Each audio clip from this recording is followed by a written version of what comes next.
All right, we're back. Welcome back, everyone. Welcome back to Project Hello. Eggroll. How's it going? And today we have a guest with us. We have Kat. Kat's gonna be with joining us today. She has a couple of words and stuff like that. And how's it going, Kat? How are you? Doing good. How are you guys?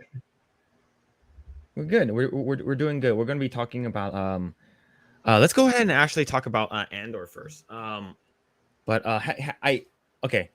First and foremost, before we get started, if you guys haven't already done so, go ahead and like, share, and subscribe to the channel. Share the channel everywhere, so so you can bug all your neighbors and friends and stuff like that on social media to follow the channel, and that definitely appreciate that. But yes, how's it going, Corey? How's it going? But yes, let's go ahead and actually jump on to talking about Andor. Okay, all right, just letting you know, I've been driving the entire day today, and I was so freaking tired, and I was like literally in and out of the show. Okay, I vaguely remember some stuff. But yeah, so I'm gonna definitely need your help, Grae, to sort of just Y- just sort of help me Yeah, through it this. yeah, it's another one of the kind of a slow burn kind of episode because Mhm. it's obviously the next one is gonna be a prison escape. It's a prison escape scenario, so it's building up the relationships between the prisoners. I did because like they introduced so many characters again, especially in the part where they were doing their work shifts. So it's like I don't think these characters will be important once they manage to Yeah, get out. So I true. didn't bother tallying their names anymore. So yeah, the interesting part about that is the captain, and not the captain, the head of the prisoners, like Well, Andy Serkis' character.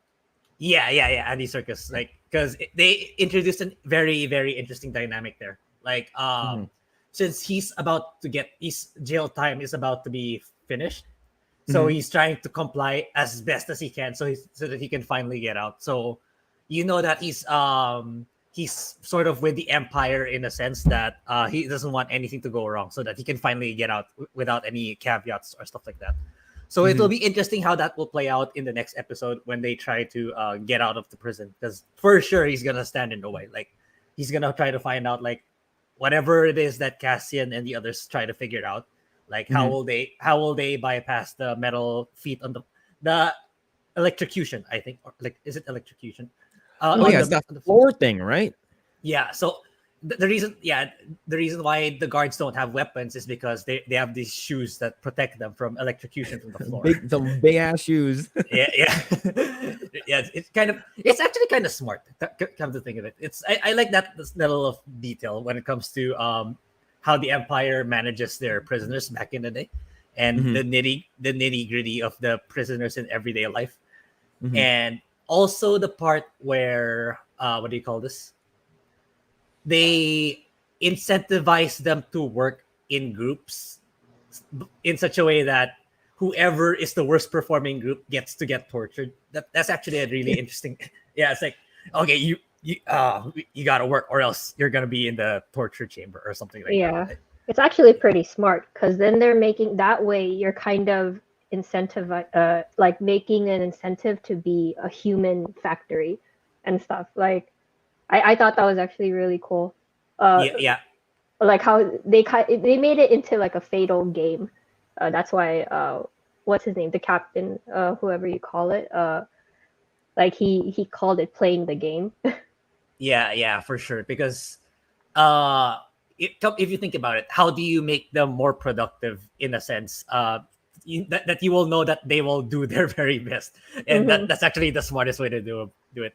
Assuming you have no morals, kind of like the Empire. Yeah, it makes sense, and I kind of appreciate the attention to detail to that, and Yeah. it's yeah, a lot of this episode is basically I feel like it's changing scenes too frequently, too often, because like it keeps going back to Cassian doing the shifts, which I think we kind of get it already early on. Like he's gonna stay there for quite a while, because like it kept going back to him working on his shifts on a day to day basis. Even they even fast forwarded it to like a month. Hmm. Then so 30 yeah, shifts later. yeah, 30 shifts later. So then someone tried to run for whatever. Maybe it'll be answered in the next episode. But yeah, Someone tried to run but got electrocuted by the floor. I didn't feel like I got the I didn't think it was running. I actually thought it was a prisoner just committing suicide. That's what I thought. Yeah, that's also because I can't imagine one person figuring out a way to bypass that. Yeah, By because the way he was standing there late at night, it was like that's the impression I got. And so like he was yeah, gonna like he had enough. Like this, I mean, even though you think yeah, and it makes you kind of question too about there was one of the inmates that approached Cassian and talked about how you shouldn't even pay attention to your numbers, even if it doubles, it doesn't matter, something like that. So y- it was making me think, what if it made me think of what that inmate said and the guy that committed suicide, like what if you never get out, or he's had enough, so this is his only way to get out, was just to to commit end his own suicide. life. Yeah, end it. Yeah, yeah, Hmm. yeah. It makes sense because it'll definitely take a toll on them mentally, for sure. Yeah.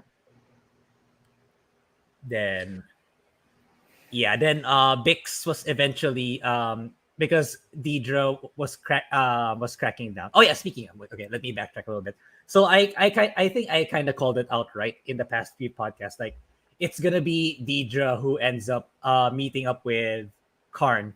So yeah, I call that, like it's gonna they're gonna meet eventually, which I think I'm I'm really thinking in the next episode, or maybe in the next two episodes, that Karn will end up being recruited. Either he finds out something that Deidre needs, or he does something that impresses Deidre in such a way that she brings him back to the fold. She brings him back to the investigation. That's what I'm seeing. Then because Deidre was spent resources in um cracking down on Ferrix, Bix ends up getting caught by her. So she in the next episode, I imagine it's gonna show her being tortured by her or being interrogated by her. So it's interesting to see what happens then. Hmm. Then what else? Oh yeah, Luthen is trying to find Cassian because they're not aware where he is, and Luthen eventually talks to another rebel.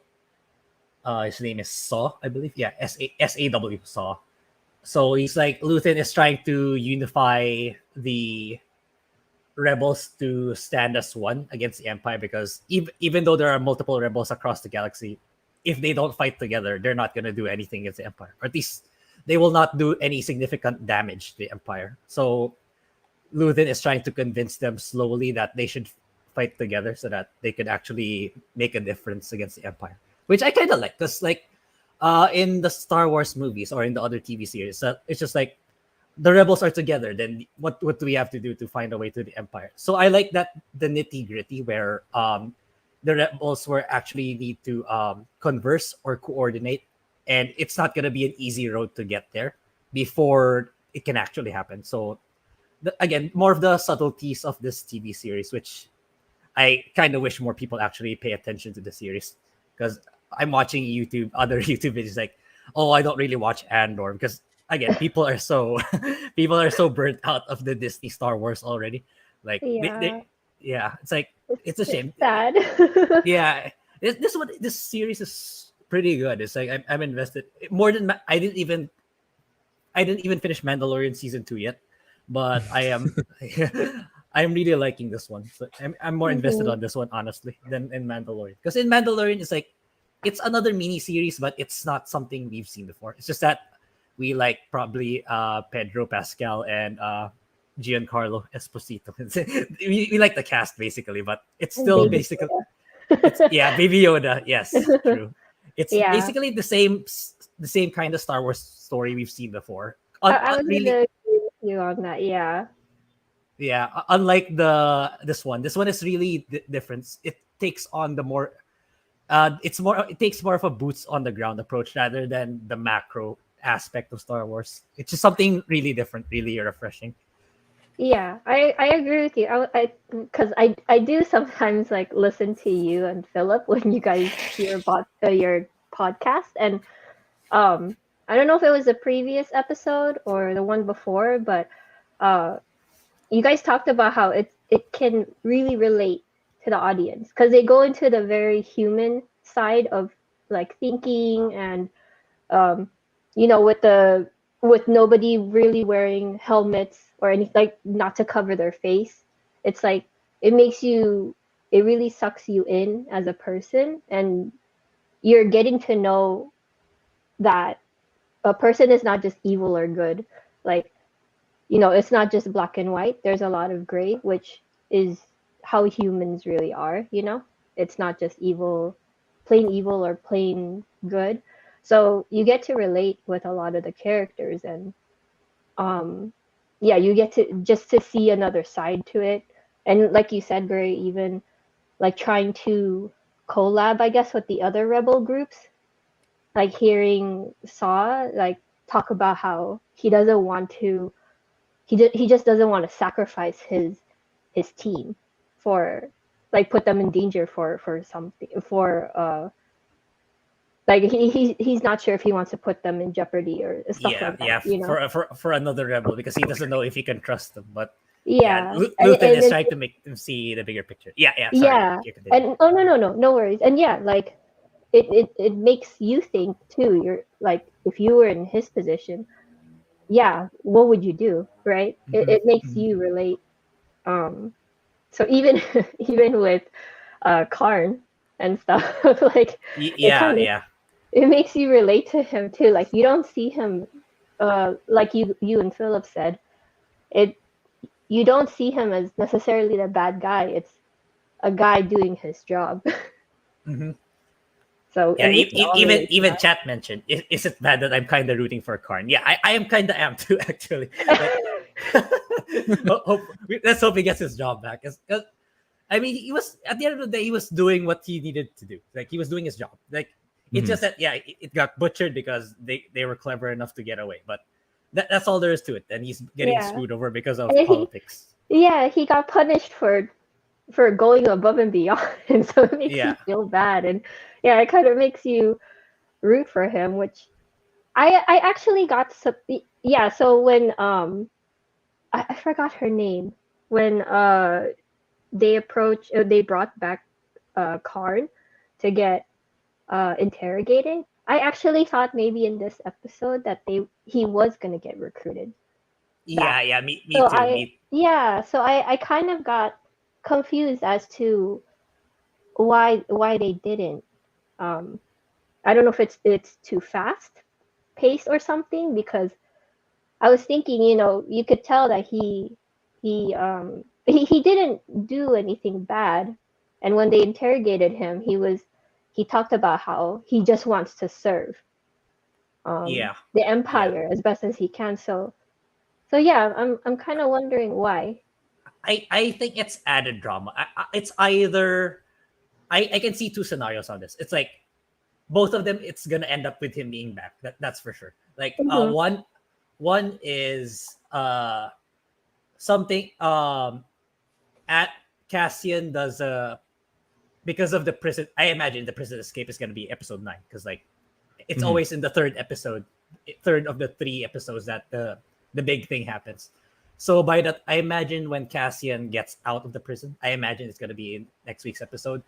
It's gonna alarm Deidre, and then eventually she's gonna reach out to Karn, like, okay, you know him very well. I need you in my team. Mm, Some either like that or sorry, not Cass. Karn does something again in his PC, in his computer, that manages to dig up more information, or he manages to do something to his computer that impresses Deidre. Then she recruits him, something like that. mhm, Because in this episode, she was like, "No, you screwed up. I'm not interested in recruiting someone like you. You're incompetent for now." It's like it's intended added drama, in my opinion. But eventually, mhm. she's gonna be brought back. That's what I'm seeing. I I definitely agree with that. Your assessment. I think that if in terms of pacing, I would say if the show writers and the runners would just automatically, it's like, okay, yeah, let's in this episode let's have Deidre recruit Karn, and it's sort of like there isn't any like drama between that. Like it's too easy, right? You want to be able to drag out that that sort of interaction between both of them, and you really want him to make his case. Like you want Karn to sort of like, this is why I did. You know, he's like, I did a damn good job. You know, I'm really good at what I did, and you know, like it's like, you know, are you gonna, you know, promote me? Are you gonna bring me back into the fold, or I'm just still gonna be working a desk job? So I think it's just it will be a little bit more of a little bit more drawn out. Maybe at the end of next episode, we might see Deidre is like, all right, you know, you're gonna be like the head. You're gonna be spearheading this hunt for Cassian. You know, he escaped. We know exactly how he looks like now, and like it's I think that's the way where it will actually make more intrigue in terms of just like immediately just recruiting him. Yeah. I mean, like, I believe one of you guys mentioned the format that you've noticed with Andor, where there's a build up, and then maybe an episode of build up, usually one episode, right? And then the next one is where all the action happens. Yeah. Yeah, I definitely agree. But did you guys notice though, like when Cassian came in into his, I guess, department, with the way he was kind of observing everybody, like the way they were talking and stuff like that.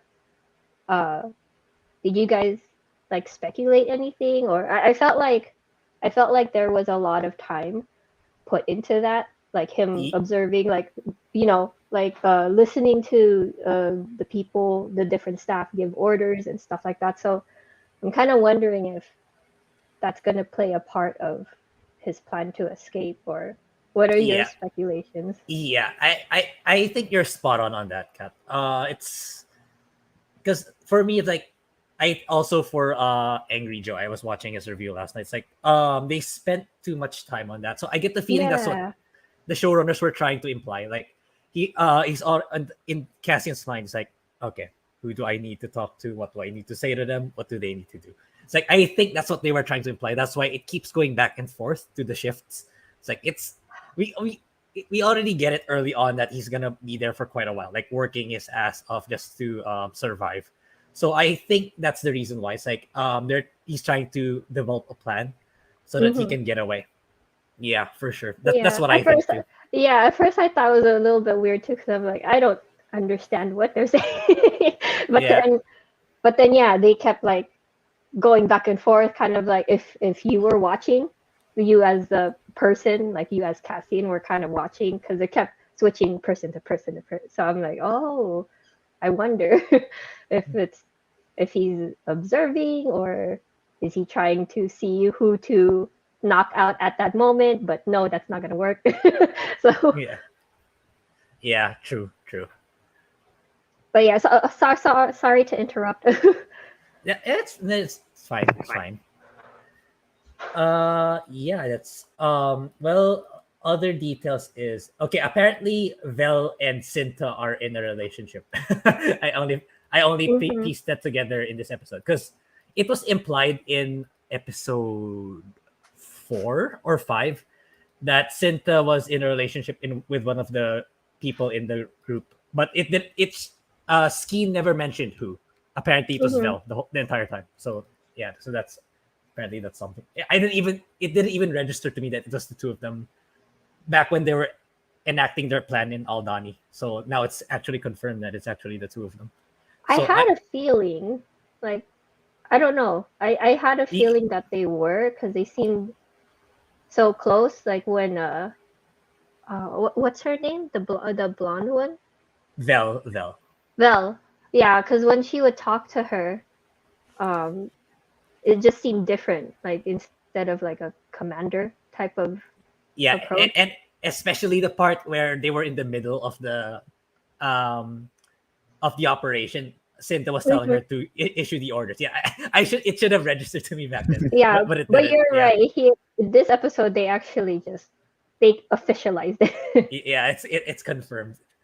Yeah, Yeah. it's kind of interesting how that will play out. Will they be the ones to rescue Bix? I think they're the only ones who can at that point, given they're the only ones at Ferrix. But I don't know. Or Mhm. maybe Marva. Marva will play a role too. But I get the feeling Marva is kind of like she's gonna die in the season finale. Then that's what I think that's they're setting it up in that way I for think so Cassian. too. Yeah, because Yeah, like like wasn't weren't I well the times where I was actually like awake and paying attention. I remember they one of them I think it was like Bix was like, oh, they have to carry you back, like your legs like you can't walk or something like that, or something along the lines of where like she's sort of like handicapped now, right? Like or like they said that like they had to carry her back to her like her home or something like that because she wasn't yeah, able to walk. yeah, I think because she was dealing with her I don't I could be wrong on this too. I think she's dealing with her anxieties. Like she was doing particular things. I think Mhm. I'm not sure if she was it implied that she was drinking? I don't remember. Like she was trying to deal with her anxieties because like what because of the previous episode, she was trying to tell Cassian that it's time we fight back as rebels. Like we had enough of this crap. So she was trying to I don't know talking to people or the way she was interact. It's beginning to make manifest with the way she interacted with people. Then yeah, the two people who were taking care of her were Bix and Brasso. So yeah, like you can tell that it's also starting to permeate to the two of them. Like especially now that Bix got caught by Deidre, so it's only going to push her to do the same to eventually go to where Cassian will go, which is to fight with the rebels. Yeah, Mhm. we do know that when Luthen was talking to Saul, I remember Saul is one of the characters that was in Rogue One like earlier in the beginning, where I believe he ends up saving Jyn Erso like when she was like down in like the well or something like that, like some kind of hatch. Like he saved, Oh, right. yeah, I believe he saved her early on in the movie. So, um, we do know that I guess he does get persuaded to join the Force. You know, like to like fight against the Empire or whatnot. But uh I I think overall, even though I don't remember much of the episode, the stuff that I do remember, I think there were like Cat, like what you said, like Cassian's is very he's very observant. Mhm. Especially when he was doing the whole military heist thing with Vel and the rest of the crew from the previous heist. And you see him like he's relatively observant, like especially when he was like, oh, you should hold your rifle this way because you're left-handed, you're not right-handed. So it's like some small details like that. So it's just sort of a person who just sits there, he sort of doesn't talk but listens and observes his surroundings. And I think that'll definitely help him um more on his end whenever he escapes. But here's the thing though, I have a feeling Andy Serkis might die as well. While like even though he's really close, like he has less than a year, then he's out. But I have a feeling that he might die in maybe the next episode or something like that. I don't know. Smeagol? Yeah, Shmigo. Yeah, I think Gollum might die. Yeah, yeah. Unfortunately, I like his character though. Honestly, Mhm. even though it's just one step, it's like it adds a really interesting dynamic. Like you would think that normally you would think all prisoners will band together then try to get out, but they made he's written in such a way that it adds complexity to the prison escape scenario, which I kind of digging. Yeah, definitely, Mhm. definitely. Oh man. So do you know how many more episodes do we have? Like, is it 10? Do you think it's 10 I episodes? I think it's actually 12. If we're good, 12. Oh shit. wait, let's confirm. But it makes sense because if we're following the 3 episode per like the slow burn in first 2 episodes, then the third episode. So it makes sense to be for it to be the 12. Of course, they want Mhm. to end with a bang. I mean, that's how I see it. Let's take a look. Yeah. And and I I I do agree with that. Like, I think 12 would be a really nice end.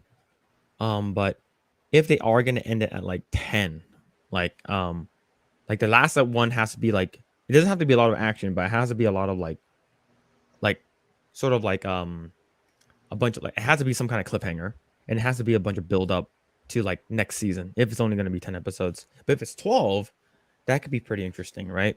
And yeah. Confirmed. It's 12. 12. oh shit, okay, cool. Okay, nice. All right. That's actually great. So we have a couple more episodes. So Mhm. because this is episode 8, so we have a couple more, which is great. But I So think overall this is it's the good. action-packed one will be coming this week. Yeah, The prison escape. that's the thing. Do you think? Nice. What do you guys think of Luthen? So when I keep forgetting the name of the blonde girl that talked to Karn or is investigating his case. Deidre. Her name's Deidre. Deidre. So when they were talking about this person, they codename Axis. That's Luthen, right? Yep, Mhm. for sure. So Yeah. So I'm kind of scared for him. Like, do you guys think that in this season he will get caught, or in the next few episodes, they're gonna find out who he is, or like what do you think? That's actually a I good don't know. question. For sure he's gonna die eventually. He's gonna get caught eventually. But the question is when? Is it already by the end of the season? Or I would think he would kind of stick around for at least one more. I think at least he'll be in. I think he'll be in season 2. I think that will push Cassian to join the rebels is Marva, the death of Mhm. Marva. Not Yeah. Absolutely. yeah. Luthen will just probably reinforce it, but it's more on Marva who will eventually bring into the fold. Yeah, I agree too.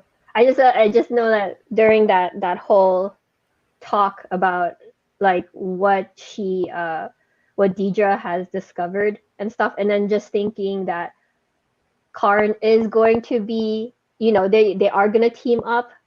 I have to admit, it kind of got me nervous with just thinking of the like what's gonna happen to Luthen, and or like how long is his I guess disguise or something, or Yeah, his secret going to yeah. be.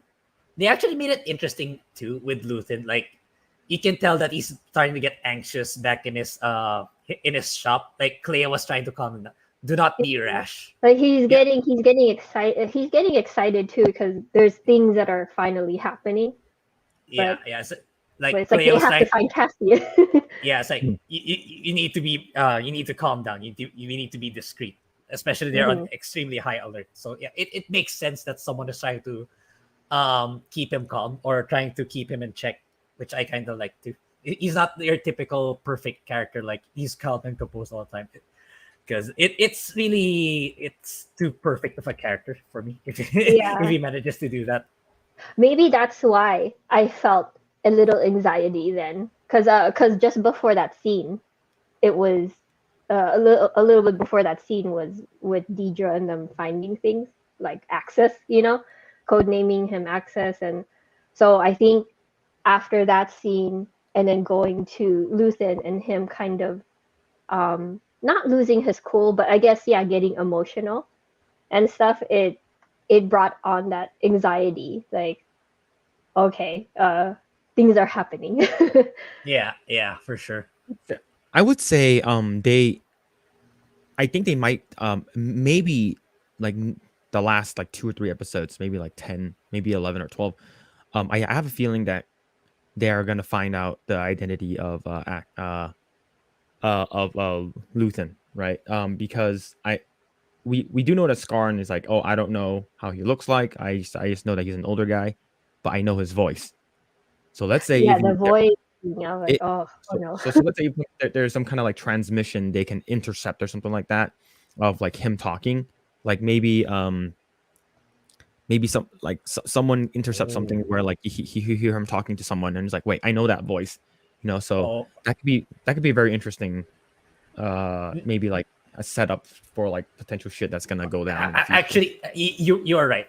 Now that you mentioned it, I actually forgot that scene. I think that will be the catalyst for Deidre to recruit Karn. Hmm. like Karn will be eventually be able to identify Luthen, and because of that, like, okay, you're good. Okay, you're back to the Imperial Army. I think that'll be the catalyst. Given with that's actually a hint that I didn't. I started to think that's the case. Like that's the hint that will eventually bring Karn back. Like, okay, this guy, this shop owner, is apparently with the rebels because I know his voice. That's his voice. Then there we go. I would think that's gonna happen. That's also a very possible theory. Yeah, I'm looking forward to it for sure.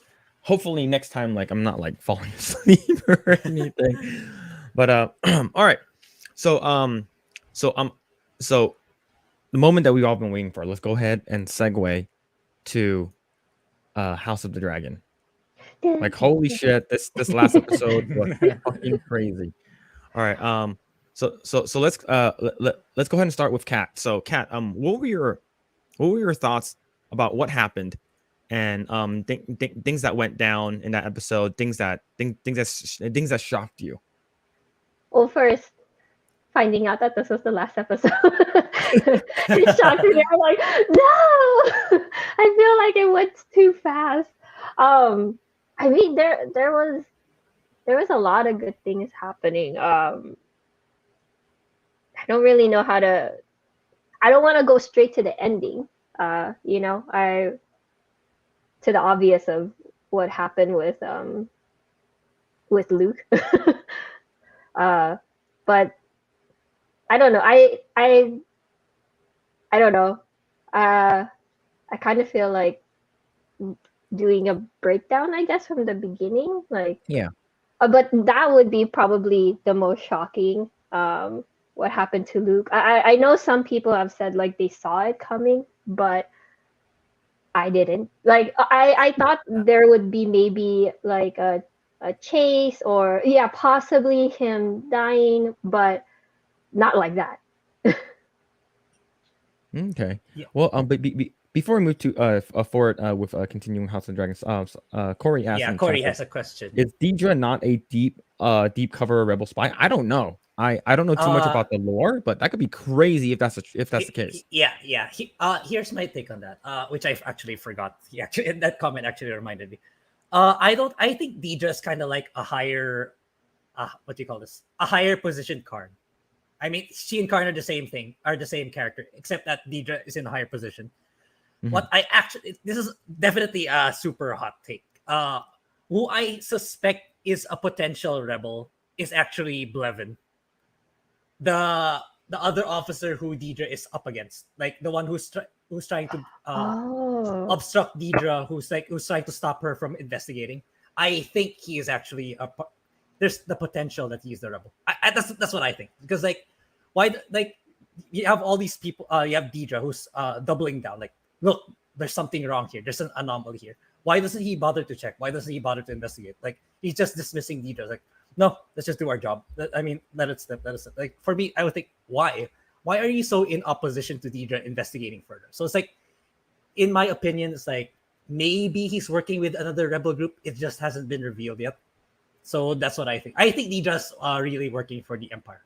The same with Karn. Like, they're just doing their jobs, and they're just doing their jobs diligently and to the letter. Then I actually think Blevin is the one who's actually working for the rebels. That's interesting. Yeah, like I that blows my mind. Yeah, that makes sense. Yeah, it definitely like it's like, why is he so like, you should have ignored this. You shouldn't have done anything about it. Like, it does make sense now. Like now, like looking back at it in hindsight. But yeah, but in Karn terms of got Deidre, punished so severely. Right. You're digging too much. Yeah, Blevin was like so hard on Karn. Like, you're out. You're dismissed. It's like, why are you so hard on him? So that's why I think Blevin is potentially part of the rebel group. Yeah, interesting. Yeah, most definitely. All right, so all right, so per Kat's request, Grae, you're the person, you're the go-to person for breaking things down. So let's jump back into House of the Dragon. So in the beginning of the episode, if I can recall, I think the scene starts off with, I think it was Lucerys in the throne, and then like he's like complaining to his mother, right? Am I correct? I don't remember what the order was. Yeah. So remember back in the previous podcast, I was like, people were gonna die because I listened to a podcast who made this prediction. Like, he is super sure like these people are gonna die. I just said I'm not gonna spoil the chat, obviously, because it's gonna be a spoil. So yeah, he was spot on. I said people will die. I didn't mention too. So I already knew who were gonna die. It was Rhaenyra's baby and Lucerys. So yeah, spot on. The YouTuber was spot on. It was those two who were gonna die. So yeah, so when in the first scene you see Lucerys' face, like, oh god, okay, yeah, the YouTuber was right. He's definitely gonna die. So because in the very first scene of episode 10, it was Lucerys like, no, I like he's telling Rhaenyra like, I cannot rule Driftmark. I'm not a worthy leader. So it's like it's already setting it up for what will happen in the end. So Rhaenyra was telling her, I'll be there to guide you every step of the way. It's like I did not choose to where I want to be. I was just eventually forced to with forces out of my control, which makes sense. Is actually true. Then not long after that, Rhaenys arrives with the news like, yeah, Viserys is dead and Aegon is the new king, and telling them all that. And that's what if you think about it, it's actually the Greens who ends up killing Rhaenyra's baby, because if that news hadn't reached Rhaenyra, I would think her childbirth would have been fine. It wouldn't have escalated to it wouldn't have happened the way it did in the movie. Like I'm sorry, in the episode, like she would have given a normal childbirth and she would have sought the help of her what do you call them? Nurse aides. I'm not sure. I'm not. Is it the Maester? Right? Yeah. I suppose the Maester. Yeah, for sure. Like, so in a sense, it's the Greens who killed two of her children, which brings her over the edge. Like, instead of trying to maintain peace, she ends up it's gonna be all out war for sure in season 2.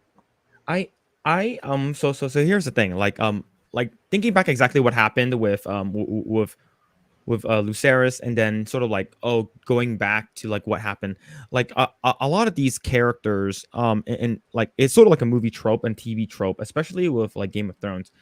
Whenever a character sort of like has like a very like good moment where like they sort of grow or build, like George R. R. Martin immediately like just like kills that character, right? So you have Lucerys is like, yeah, like I don't think I can rule Driftmark. I think I'll be a terrible ruler. How can I be like you? I'm not you. And then she's like, what do you think I am? It's like like you're perfect. And then thinking of and then sort of retrospectively thinking, like especially after he died, I'm like, okay, I can see it's happening. Like it's like you're perfect, and I'm never gonna be like you. It's like, well, like I'm not perfect at all. Like and you will rule your own way, and where I rule my own way, like it'll come to you and stuff like that. And then of course, like later on, like I'm gonna jump ahead a little bit. Of course, when he flies out, he has like one of the tiniest dragons, and it was Yeah. But what's it called again? Yeah, with the in this episode, I remember I mentioned it to Kat.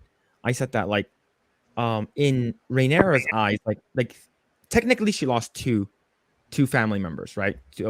Both her kids, but she actually also lost her father that day too. It's because she didn't know he died. And what's it called again? It's just when the news came, it's just like she also lost. So she lost 3 family members total, and with the extreme amount of stress that can that can actually like cause a miscarriage. So it's it's pretty crazy. And but I remember I was listening to the Geeks and Gamer and like Nerd Erotic. I remember they said that in the books it was like 9 days or something like that, 9 days or like 10 days, and that Viserys was in his bed dead. So he's sort of been like, his corpse has sort of been like decaying and rotting already, and the smell of his dead body has been like going through the halls and the chambers of like King's Landing. So just everyone's like, what the fuck is that smell? Because they really don't want to let the word out that he's dead until until everything has been set, like until like Otto and like the Greens have like set up all like the actual like the scheming things that they would do. But yeah, it's this episode was relatively uh crazy, like in my opinion. Not a lot happened throughout the whole episodes until the end of the episode, which is really great. Yeah, Oh man. it's actually for the case of Viserys. Mhm. I was watching a video, I believe. I I think they even did Viserys far dirtier there. Like even though Egon was king, I think the body was just left there. Like it was left for rats to consume. It was Yeah. that bad. Oh, It was was worse than how it? they. Yeah, yeah. It was that bad. It was even worse than what happened here in the show. And what do you call this? And I think in the books, which oh by the way, I opted to open an Audible account so I can get the book of House of the Dragon for free. He's like, I can't wait 2 years. So it's like yeah, so I think it'll be interesting like for me to I don't know if I'll end up eventually finishing through because the book actually covers more than just the TV series. It covers the events before what happens here. But it's more of it's narrated in such a way it's just like a historical text rather than a story. So I'll probably just listen to the House of the Dragon part. But anyway, yeah, I think it'll be interesting if I manage to commit. Like in Mhm. season 2, when we start talking about season 2, like I'm of course I'm not gonna drop any spoilers during our podcast, but it'll be interesting to see like well what's everyone's takes, what do you think is gonna happen if assuming I get to finish the entire story. But in the table of contents alone, there's actually some spoilers there already on what will happen on how the series is gonna go down. But anyway, yeah. Crap, I was gonna say something. I forgot. What? I kind of lost track.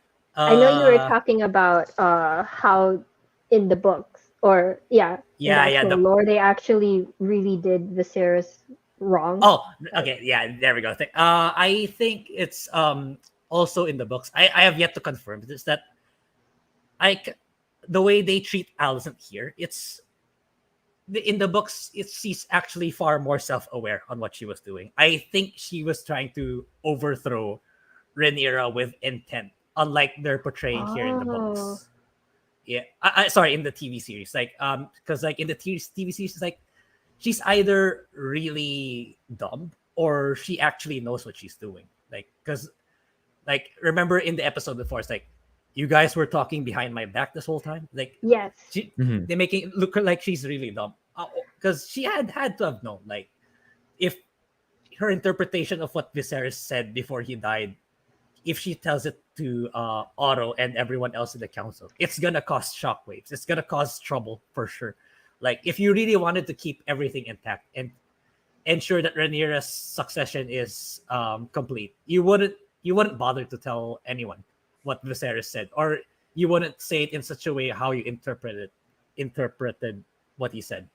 Mhm. So yeah, it's like I don't know, but I kind of like the part. It just shows that despite that, how good the writing is. Because like remember 2 to 3 podcasts ago, I was like, oh, I'm with the Greens. I prefer the Greens because of what Rhaenyra Mhm. has done and stuff like that. Then afterwards, I was like, I'm not so sure anymore. I don't know. I don't know who to side anymore. But now in this final episode, I'm like, I think I'm going for Rhaenyra. Like after Yeah. everything that's just fine. It's Oh like yeah, like And based on it's what great happened. how dynamic the characters are or how they make us sway back and forth and stuff yeah, too. Mhm. it shows how good the writing is. Like because if you like side with just one team, like apples and oranges, like okay, this team is they're just asses or they're just really evil. Well, this team is really good. It's Mhm. not written that way. They're all kind of gray, and Mm-hmm. it makes you keeps letting you change your mind, like who's actually the better ruler or who would actually make the better leader, which I think is it's really good. Yeah, and I do like the fact that like Damon like it's like, oh, let's fucking go to war, you know, like they fucking usurped the throne and they did this all behind your back. And then like when when Rainey showed up and it's like, okay, yeah, like I was locked in my tower for like a week, and they basically like did like all the, you know, the ceremonial stuff. They you know they did it with the high septon, and then they did it in front of everyone. and then I was able to escape. And I do like the fact that one of the twins, right? One of the twins defected from the Greens, and then just came is because like I swore an oath to the heir, the next heir of the throne, and I'm basically following what Viserys said, and he came back with the actual like Viserys's crown, which is actually pretty nice, a nice touch. And did y'all notice that like when they officially like formally like on Dragonstone said that like Rhaenyra is the queen, first of her name, the ruler of the Seven Kingdoms and stuff, like everyone bowed, including Daemon. The only person that didn't was Rhaenys, is because I think that she always felt like the throne was ultimately stolen from her, right?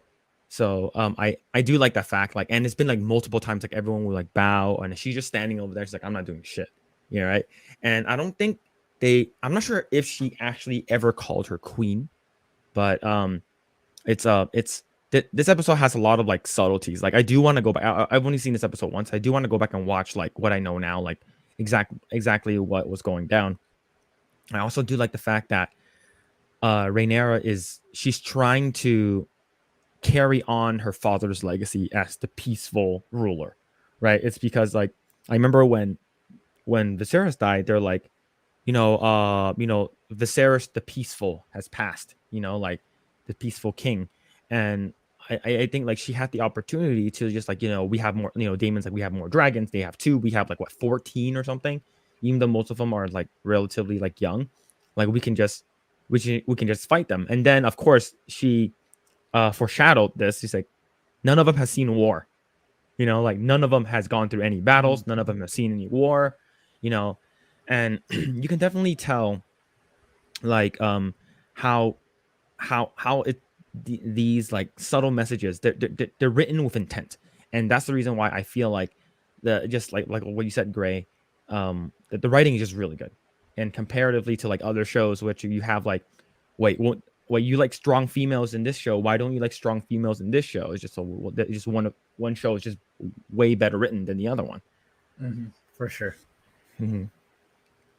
But, actually, Critical. I actually watched a video of Critical Drinker. Like he made a review of House of the Dragon. It's like, if you want to portray strong female characters, you do it this way in House of the Dragon, unlike the other one, which is Rings of Power. Like, he actually said it in his video. It's like, yeah, if you want strong female characters, do it like this. Do it like the way House of the Dragon does it. Like he was mentioning, like, because of season 8, everyone was like, this is probably gonna be a so-so TV series. But he admitted like he was glad that he's wrong. Like, House of the Dragon is actually really, really good.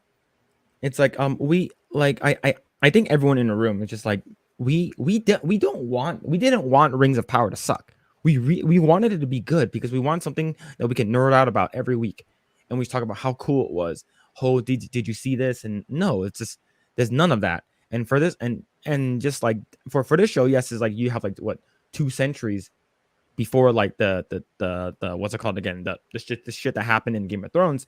Like this one is just, what can we do to make it more interesting? It's like this is a prequel to what we fell in love with, and it's just this was just done a lot better. And they did not shit on the lore or anything like that, or like it's like, oh, let's switch in a bunch of characters. And for me, I know that I think like Corlys and like all like Laenor and Laena, like that family, the Valyrians, I think they were all race swapped, but I don't care about that, right? A lot of people's like, oh, did you know that they're race swapped? It's like, no, to be honest, I don't fucking care. They were written so well. It's just like, it doesn't matter. I just care about good writing, good storytelling, and that's entertaining. I don't want something that's like jammed down my throat. It's like, hey, you want representation, right? Here you go. It's like, no, is it good though? Is it good writing? Like that's all I fucking care about. But random note. Everybody like cares about though. It's just like you said, it doesn't matter whether you race or gender swap someone, as long as it just make it work, And so it's funny because I like how a lot of the people or critics, whoever they are, they blame it on I guess you could say like sexism or misogynistic guys just saying, oh, like when it comes to Ring of Power, saying that they just don't accept a strong female character, but it's like no one is talking about how everyone is just loving House of Dragons. Not only is there one strong female character, there's multiple. Like it's, We have it's 3 right almost like now. it's almost like every like female character you see is so interesting. You want to get to know them, and they're all strong in their own way. I mean, even just going back to like Game of Thrones days, uh, there was multiple like powerful women characters in there, and no one then or now is complaining about anything. Or I didn't even know uh oh, what's it called, Lenor and Lena were race swapped. I didn't even know that, but I loved both of them. Like that family and just them as siblings. Mhm. I love their character. It's actually a shame that Lena was taken away so quickly and stuff, because I really Yeah. liked her. And then Lenor too. I would have loved to see more of him and stuff. So Mhm. I didn't know they race swapped them, but those characters I loved. Mhm. So, random side note, I would pay $10,000 to buy an actual replica of that table. I The would pay glowing. $10,000 to buy that table. When I first saw that table, I was like, "That's cool." And then when they lit it up at night, I was like, "Holy shit, this is so fucking sick!" And it's the entire map of Westeros. I'm like, "Oh my god, just fucking take my money, man! Like, give me it like carved out of like legit wood, and I can light it from under, and it lights up. Oh my god, that table is so sick. It's so good." Oh man, but yeah. You would So just stand there for hours. yeah, I'll just stand there. I'm Just just like looking at it, it's like, damn, this is so sick. Okay. So we I have walk Dave in the by. chat. So we have Dave Oh, in the chat says, House of the Dragons females are strong on female terms. Rings of Power females are strong by acting 100% like men. 100% agree. I hmm think Mhm. like so whenever we say strong female characters, there are strong female characteristics that we like seeing. Like like men are we're in nature we're very angry. We're very in terms of like rage. We show that, right? Whenever we like having physical confrontation versus like a woman is more reserved. They keep their anger. That's what makes them strong, right? That what makes it like it's because they can show that like it's like they're strong. They should be strong, like feminine, but they don't have to be strong. Like oh, we're basically gonna make this. We're gonna change this role and make him like all angry and butch, and Captain Marvel and shit like that. But it's just no one really likes that kind of stuff. It's like we like that. Like your strong female characters are strong in their own way and does not have to be like 100% like a man. Like and Corey in the chat says best season ever. Amelia Clark about the Game of Thrones season 8 priceless irony. The strong female character wasn't complaining about misogyny there either. Just pathetic storytelling. Exactly right. I remember Amelia Clark was interviewed. She was like, what are your thoughts on season 8? And she's like, she starts laughing like best season ever. It's like you can tell like they're like fuck you guys rushed it Yeah, right. yeah, hmm yeah. hmm Like I know even the actress of Cersei and Tyrion. I know they weren't happy with season 8 either. Oh yeah. Like if they were to redo it if they were to completely retcon season 8 with the writers for House of the Dragon, I'm willing to wait. Bring back all the old characters, give them actual good send-offs and stuff like that. Make the story compelling. I'm pretty sure George R.R. Martin didn't like the ending either. It's just like, you know. I Yeah. have a question because I don't know the information about that. So the writers for House of Dragons, are they the original writers, like the beginning writers of Game of Thrones, or are they brand new and they're just killing it right now? Different crew. They're Different totally crew different. with some intervention with George R.R. Martin, which is why probably Oh, they were able to maintain right. Mhm. Honestly, because now that George R.R. Martin has some involvement, unlike the final seasons of Game of Thrones, like it was just left to the showrunners who are now MIA. Nobody wants Yeah, to get them Oh, where anymore. are they now? Right? Where? I What have are they no idea doing? exactly. they just disappear. Yeah, nobody wants to get them anymore. They were But yeah, originally they were supposed to have a Star Wars, or I don't know if it's still ongoing, but yeah, they're MIA ever since season 8. oh yeah. But since we do have Dave in the chat, if we do have any questions, we can ask him. I think he reads most of the books, or he has read most of the books, and he is, in terms of like knowledge, like I believe he does have more. So if you have any questions, I would say ask Dave since he's here. But man, what what's it called again? What okay. So once they're like, hey, we have dragons, they're like, send us, we can go deliver your messages, right? It's because during this time in this image, they're trying to see which houses are still loyal to the Targaryens, right? The Viserys, right? And what's it called again? I had a feeling when the kids were like, send us, we can be your envoys, and we can go and deliver your message. I'm like, one of them is gonna die.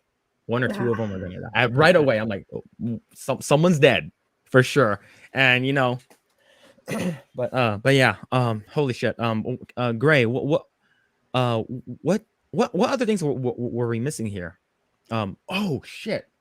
Um, I sort of in my opinion, I did when the part where Rhaenyra was like, my father told me this like premonition, and like the reason why we think that we should Aegon, our son, our youngest, should like inherit the throne, because my father told me about this this premonition or something like that's been passed down, and then he chokes the shit out of her.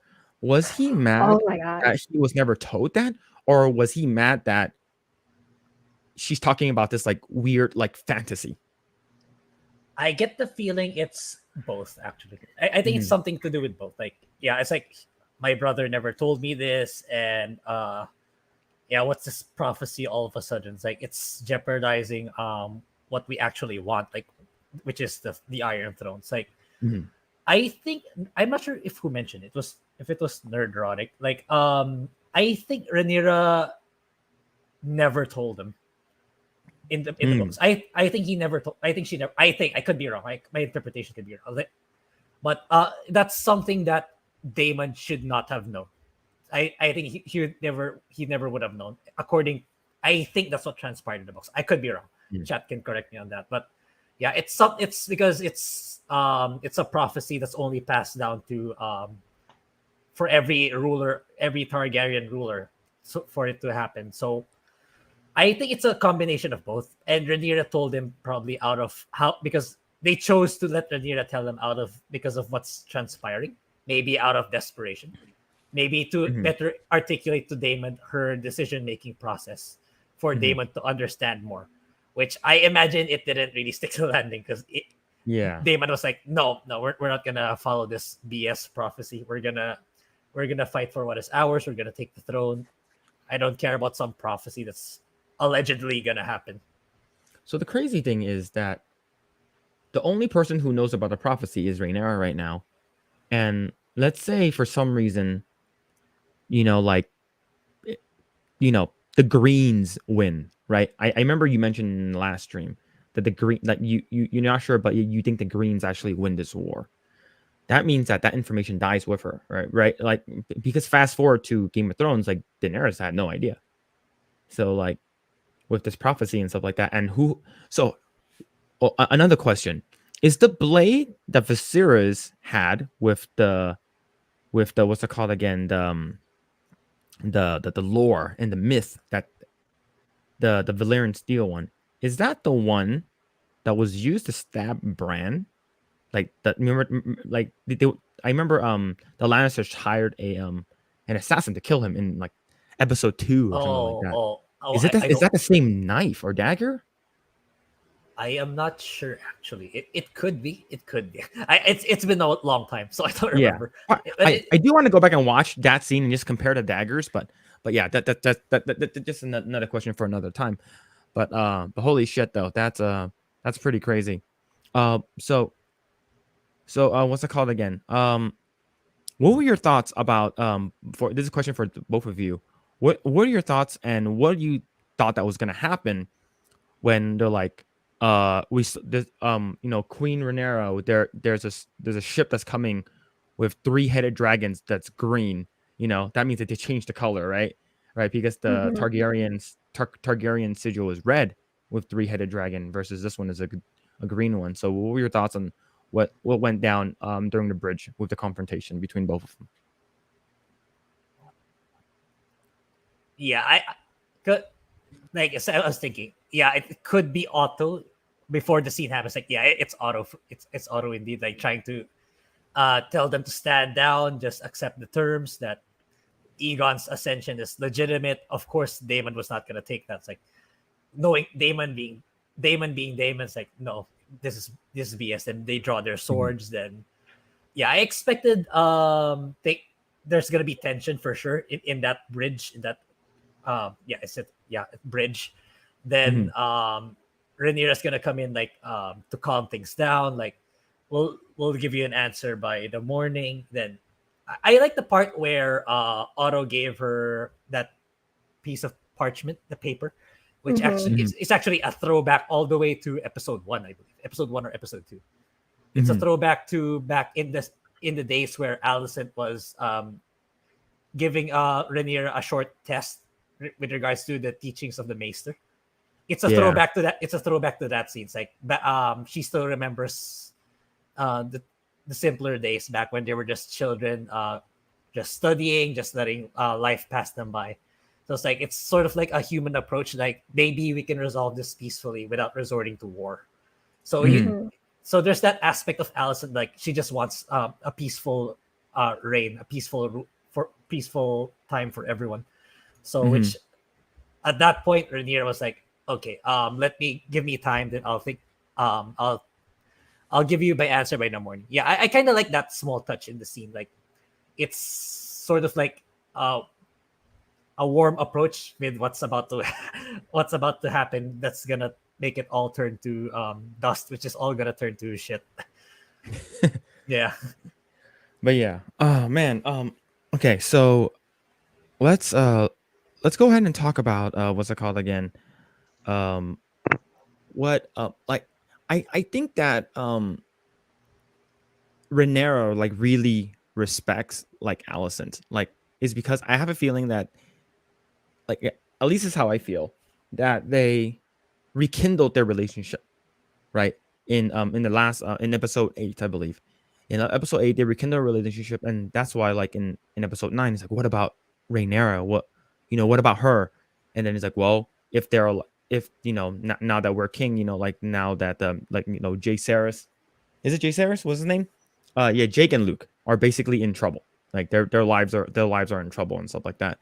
And it's like for me, it there's a lot of things that have been going through my head, and I think like ultimately, even though Rhaenyra doesn't want to start any war, just accept my terms and stuff like that, and then now you have like two rulers now, and one that's like 10, maybe 5% of like people that important people knows, and the rest of them, like the entire King's Landing already accepted Aegon as like the king, right? So it's such a it's like shit, man. Like no matter what, like it's not gonna end well, right? And yeah, but like what you said with the whole parchment thing is like, hey, remember, you guys were once friends. Remember that where you like sort of like what you grew up with and stuff like that. And I don't know. I think what's it called again? If if the whole thing didn't go down with what's it called again? Luke and stuff like that. Like I'm not sure what would happen. I think that like Damon probably would have done some shit, like some sneaky shit on the side. But with that with that said, it's just like you have the scene where like he goes in, right, and then you have her fucking flying in on her dragon, showing dominance. She's like, I can basically kill everyone here right now, right? Mm-hmm, And like, mm-hmm. but I'm not, because I'm better than that. I'm basically the queen. And the thing is that you guys basically, because in their eyes they completely usurped the throne, right? So I don't know. What are your thoughts, Kat? Like, did you feel as of right now? Are you? Do you think if you were like on Allison's side, do you think that hey, and you found out like what happened, and you're like, hey, Viserys told me a story that only Allison heard, and no one else heard it. Would you like believe her, right? Like that's yeah, it's hard. Like if like that to answer that question. I mean, Mhm. because they were best friends. That's the thing that I actually really liked. Like the this what do you call it? I almost feel like it's just a misunderstanding after misunderstanding between these two old friends. Um, but now I don't know because of what Grae said, how they kind of changed it up with the how the original lore is, because in the show they kind of, I agree with Grae, they make it out that like Allison is kind of like she's gotten caught up in the politics. Same with Rhaenyra. That's how I feel. Uh, Mhm. like the politics of, you know, Game of Thrones with who should be in power and all that stuff has made two best friends be forced to go up against each other. Like with Alicent, especially in the last episode, uh, it seemed like the council just made a Mhm. decision without even um, like consoling her, like telling them like what they were, that Aegon was gonna take over the throne. Like like the way she responded, she was like, even though it benefited her, a lot of stuff was benefiting for her family. She looked distraught, like confused, like, oh wait, no, but Viserys wanted Rhaenyra. Mhm. And so I kind of feel like not necessarily that like she's dumb about it, but it I could I could see like her father, Otto, like, and the rest of the councilmen just kind of going behind her back and deciding what was best for the kingdom, because I they know better. They've been there for years, versus like, yes, she's the queen and all, but we don't need to bring her into this. Like, so I don't know, Mhm. for me, I didn't see it more like she's just dumb about it. I felt like she just wasn't as aware, because there was a lot of other higher ups behind her just kind of making decisions for her. And then Mhm. with Rhaenyra, like, yeah, I feel like it's just a like misunderstanding after misunderstanding between them. So yeah, like even that question that you said, like, or someone is saying it, because it's a message. It's not coming straight uh from Allison. It's just Mhm. her father, which is the one that's been kind of, you know, playing puppeteer here. Like, he's Mhm. like, so Aegon is now king, and so we're thinking you can have well, what's the land that she's at right now? Dragons. Dragonstone. Dragonstone. Yeah, he's like, you can have Dragonstone, and then just bow to us, basically. Just be okay Yeah. with us taking over, and then we'll be cool. So even like something like that, that's very threatening and stuff, Mhm. because it's like, wait a minute. So there is, it's not total misunderstanding. I mean, it is true, but I just feel like they're just being caught. Like, these two women in power are just kind of being caught in this very difficult predicament, and end result is having to go up against each other. Oh, Mhm. especially now, you know but Yeah. yeah, but now I don't know, because with what Grace said, that wasn't the case in the lore. It's just that's how they're playing it out to be in the show. Because you said, Grae, that Allison is actually more aware of the like Yeah. of her these decisions to go against Rhaenyra versus the Allison in the show. That's the impression I got. That it was just not totally innocent, but they just got caught up in a Yeah. difficult True. situation. Yeah. So correct me if I'm wrong, Gray. I believe the next upcoming thing, like after like the the bridge scene was we actually found out that Corlys was that his name? Colors, yeah. The sea Yeah, snake. Corlys. He's alive. He's alive. He's freaking alive, man. Oh, yeah. So like for me, I thought he died, right? And the thing is that like I do understand is like, dude, like where were you? I needed you and stuff like that. Like, and man, it's like Well, we were all wondering, like, where were you? I didn't know you were alive. Mhm. But yeah, so Gray, refresh us if you remember. What exactly happened in this scene? I know he comes out of like he comes into the room and he talks to them about like it's basically which side he's willing to join, right? Yeah. So Oh, okay. it's another means to extend the drama, in my opinion. It's like Mhm. because if we go all the way back to episodes 1 to 3, like you can see his relationship with this Viserys is actually Mhm. deteriorating because Viserys kept making decisions that was against his wishes. Like if we remember, he wanted Lena, was it Lena or Bena, to actually marry Viserys, but Viserys is like, no, I choose Alicent Oh, yeah. out of nowhere. It's like, what is this? This is so BS. So you would think like, oh no, this guy's gonna turn on Viserys eventually. So Mhm. lo and behold, here in the finale, he actually sides with Rhaenyra, who is the descendant of Viserys. Like, okay, this High Tower rebellion cannot stand. I will join. I will join you. Actually, that's actually thanks to Rhaenys, because Rhaenys was telling him like Rhaenyra's the only one, was the only sane person here trying to stop the war from happening. It's actually just he's actually kind of a wild card if you think about it, because like Rhaenys' reasoning was to side with Rhaenyra to stop the war. Like she even Rhaenys' line of reasoning in the start of the episode was like, I don't want to be the one to start the war. That's why I didn't kill them. So like she really wants to try to still maintain peace and stability, even though she killed a lot of innocent people. Yeah, like thousands of people died. Yeah, it kind of diminishes her line of reasoning.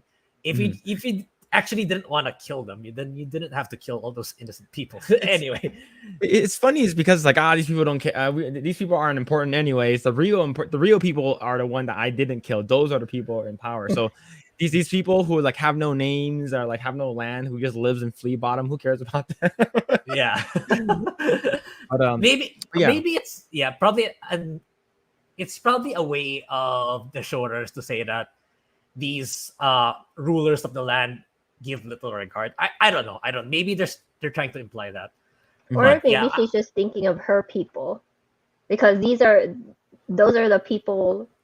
That's the community that of the kingdom that captured her and kept her there for a week. So, and then maybe she's thinking like for us, I don't want to put our people in danger, type of thing. I don't know. That's just what I was thinking, because even with Rhaenyra, with her reasoning with not going into war, she says something like, I don't want to rule over a kingdom of ash and bone. Like she's thinking of just her people, not just her, but I'm just trying to figure it out too.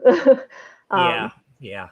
Like reasoning behind, I guess, her Rhaenys like killing thousands or hundreds or whatever, and then she's just like, no, we should keep peace. So I do have a question. So so what's the relationship between Rhaenys and Viserys? She's older than them, but she's related by blood, but she's not like their sister. Like cousin. Rhaenys is cousin, right? Viserys' cousin. Okay, and she's definitely older. right? Like, and maybe 10 years older or something like that. But man, that's like I wonder if like she still resents like what who was the king? Jaehaerys? Like the one that passed. Jaehaerys. Before Viserys, Yeah. it was Jaehaerys. Yeah, so like I'm wondering if like she like resents the decision and sort of resents both Rhaenyra and Viserys, sort of like, like, hey, I was supposed to be the queen and stuff like that.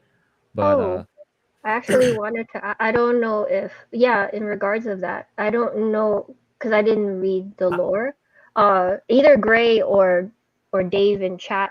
So with Rhaenys, was there ever an actual possible promise that the throne was gonna be hers, or was it that it was gonna be Viserys? Like, what was? Because I know, Oh, yeah, okay. she was the queen that never was, but was it like people assumed, or was there an actual possible promise that she was gonna have a throne? Yeah.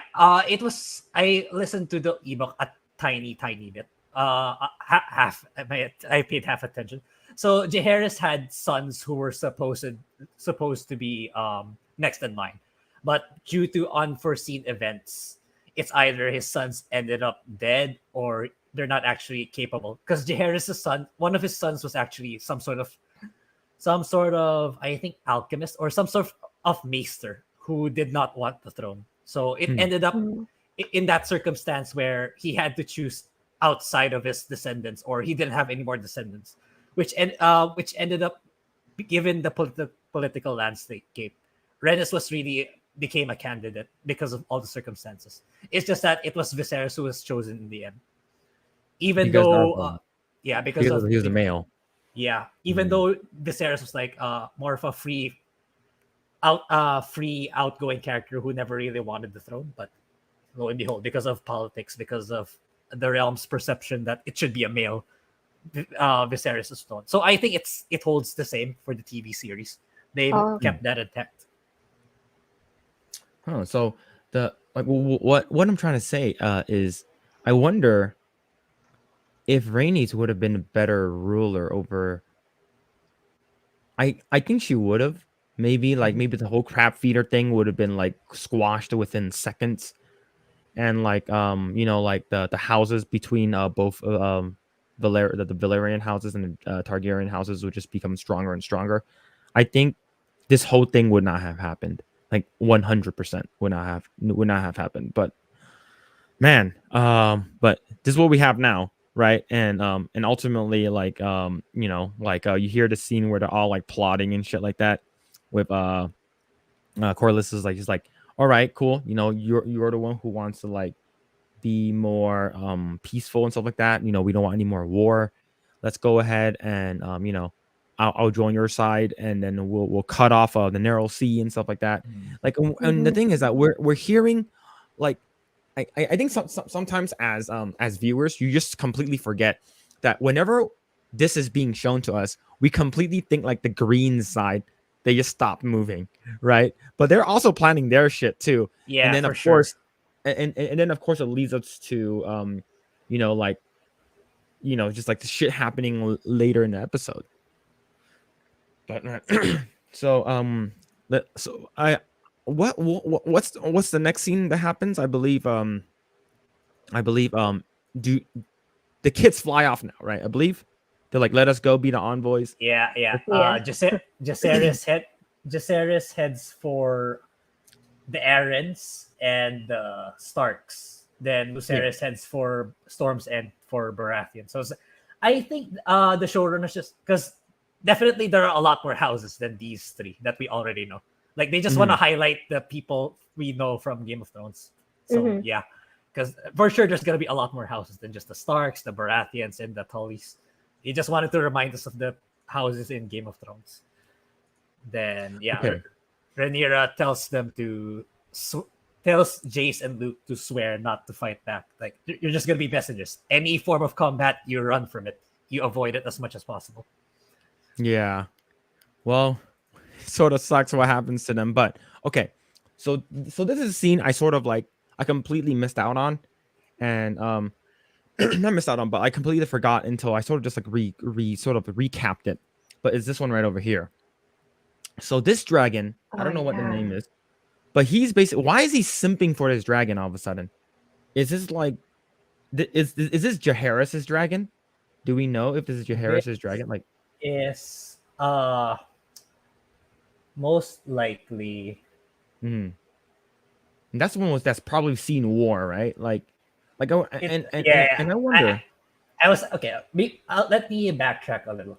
So back when they were at the table, the Black Council, they were discussing like it got to the point where it was they were comparing each other's dragons. Like Mhm. they might say like the Greens have 4 dragons, we have this many dragons. So I went out of my way to research these dragons. Like I was wondering why does the Greens have 4? Don't they have just like 3? I was like, who's the 4th one? So so this may be maybe a little bit of spoilers for season 2. So I was wondering, why are there? As far as I know, they only have 3. Like Emon, the Vagar, which used to be Laena's. Then Egon has one, Sunfire. Then Helena also has one, whose name is named Dreamfire. It's like I was wondering, who's the 4th one? Which is the 4th dragon? So I was carefully looking. I was scouring in Google. It's like apparently Alicent has 4 children, not 3. She has 4. So there's one more child that was not yet introduced in season 1. Yeah. Oh. So Oh yeah, it makes sense. It makes sense. It's because I believe. Oh, I don't know. Yeah. So, but that doesn't make sense. Yeah. So But she has 4 children apparently. Okay. The last son that was not introduced, his name is Daeron, Daeron, Daeron Targaryen, which Okay.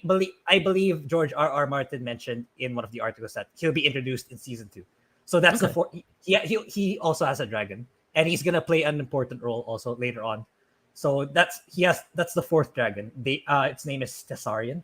Yeah, I researched each of their names. So Vagon is Aemon's, Sunfire is Egon's, Dreamfire is Helena's.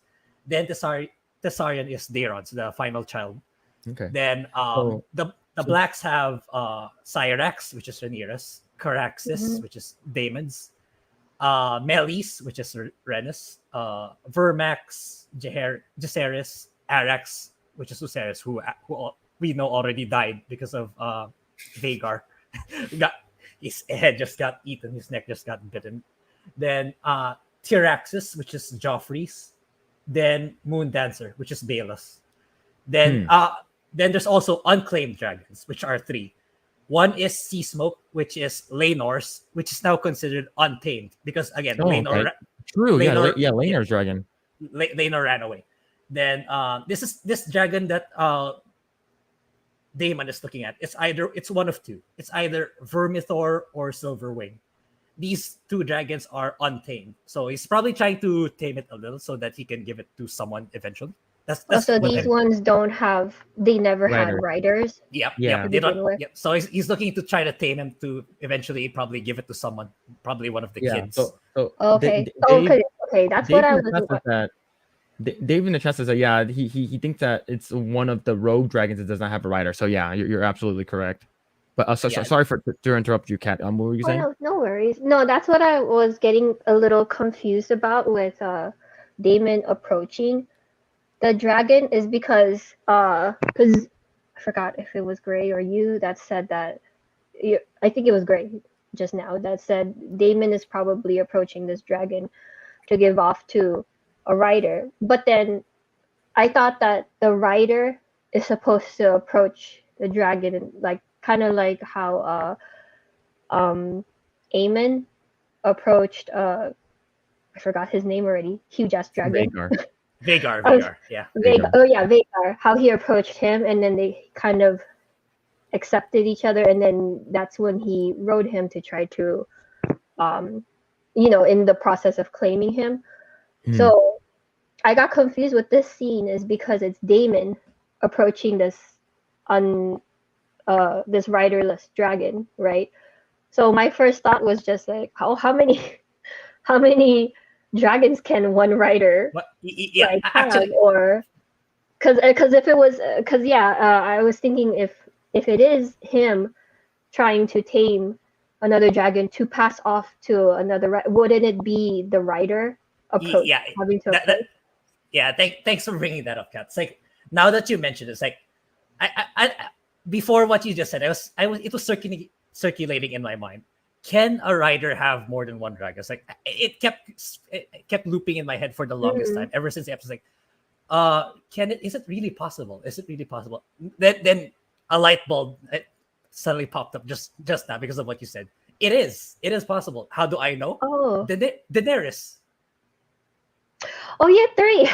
Yeah, Daenerys. Of course, yeah. Oh, oh wow. I don't know why that didn't hit my head. Yeah, Oh, yeah. Daenerys. She has 3, so it could be possible that this will be tamed by Daemon. So he could have 2. That's Yeah. now it's valid. Now it makes sense. It's valid that a dragon rider can have more than one dragon. if he Yeah, can, oh, he would be so OP. I mean, Damon, because I know, like strong character. I mean, if we're talking about to go into war, here is Damon and his dragon. I know Aemon has, big badass Vagar, but like you said, Philip, like I don't know the history with Vagar if he has been into war because because he was Lena's dragon, so I'm not sure if Lena and Vagar have ever done fighting. mhm. I don't know the story with that, but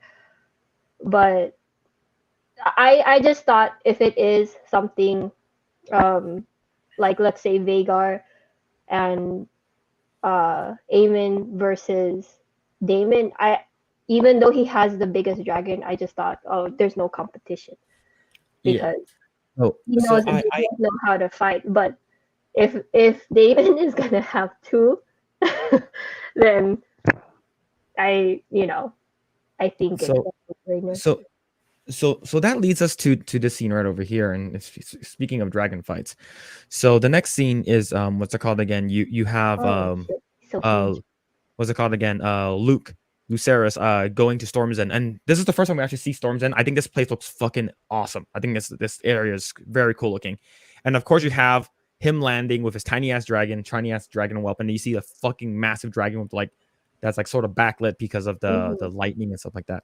But we're gonna jump forward a little bit is because we do know what happens here, but I it, didn't it, even it know that he was that big. yeah. This dragon. It wasn't So until you hear him to attack. Yeah, I thought it's in this Oh. episode. He's really big. like, holy fuck. So when what's it called again? Knowing that I had a feeling that that's what's it called again? Aemon was gonna be here. I had a feeling, right? It's like you like it just so happens that like they both show up because we do know that I had a feeling that we do know. I was like one of them. I have a feeling one of them's gonna die, and it just so happens to be this character. Once I saw this dragon, I'm like, Aemon's dead. Right away, I'm like, Aemon's dead. He's good. He's done for. Right? May it be he dies inside in a fight, or he somehow he dies outside. But I so here's the thing though. It and Dave, if you can chime in on this if you're still here in the chat, but they the Aemon has never seen war. He has never gone through war. I have a feeling that he's never actually fought in battle. I'm not sure about Vagar. Like what Kat mentioned earlier. I'm not sure if Vagar has seen battle, but may it be if Vagar has or hasn't, is that dragon is fucking massive. The thing is, there's a saying that what's it called again? Hard times make good men. Right? Because if it's hard, no, not good men, make strong men. Right? If you have, for instance, you have people who are like who's gone through war is because they went through a lot of hardship, so it creates a lot of strong comfortable like whether men is it's a term that umbrellas both male and female. So and then strong men makes good times, right? That means peaceful that so there's no war, nothing like that. And then good times make weak men is because what happens is that when you have times of no war and it's all peace, a lot of people just becomes weaker and because they don't know war. So I have a feeling that these kids all grew up in a time of good Yeah. times make weak men, right? So Mhm. these people don't know how to fight and stuff like that. So that's why I have a feeling that even though Aemond has had this dragon for several years now, cannot tame this dragon, is because he does not have that warrior mentality, or is either that or what another feeling that I thought was earlier in this episode. We have Damon. He was like, "All right, you two knights from King's Landing, come over here."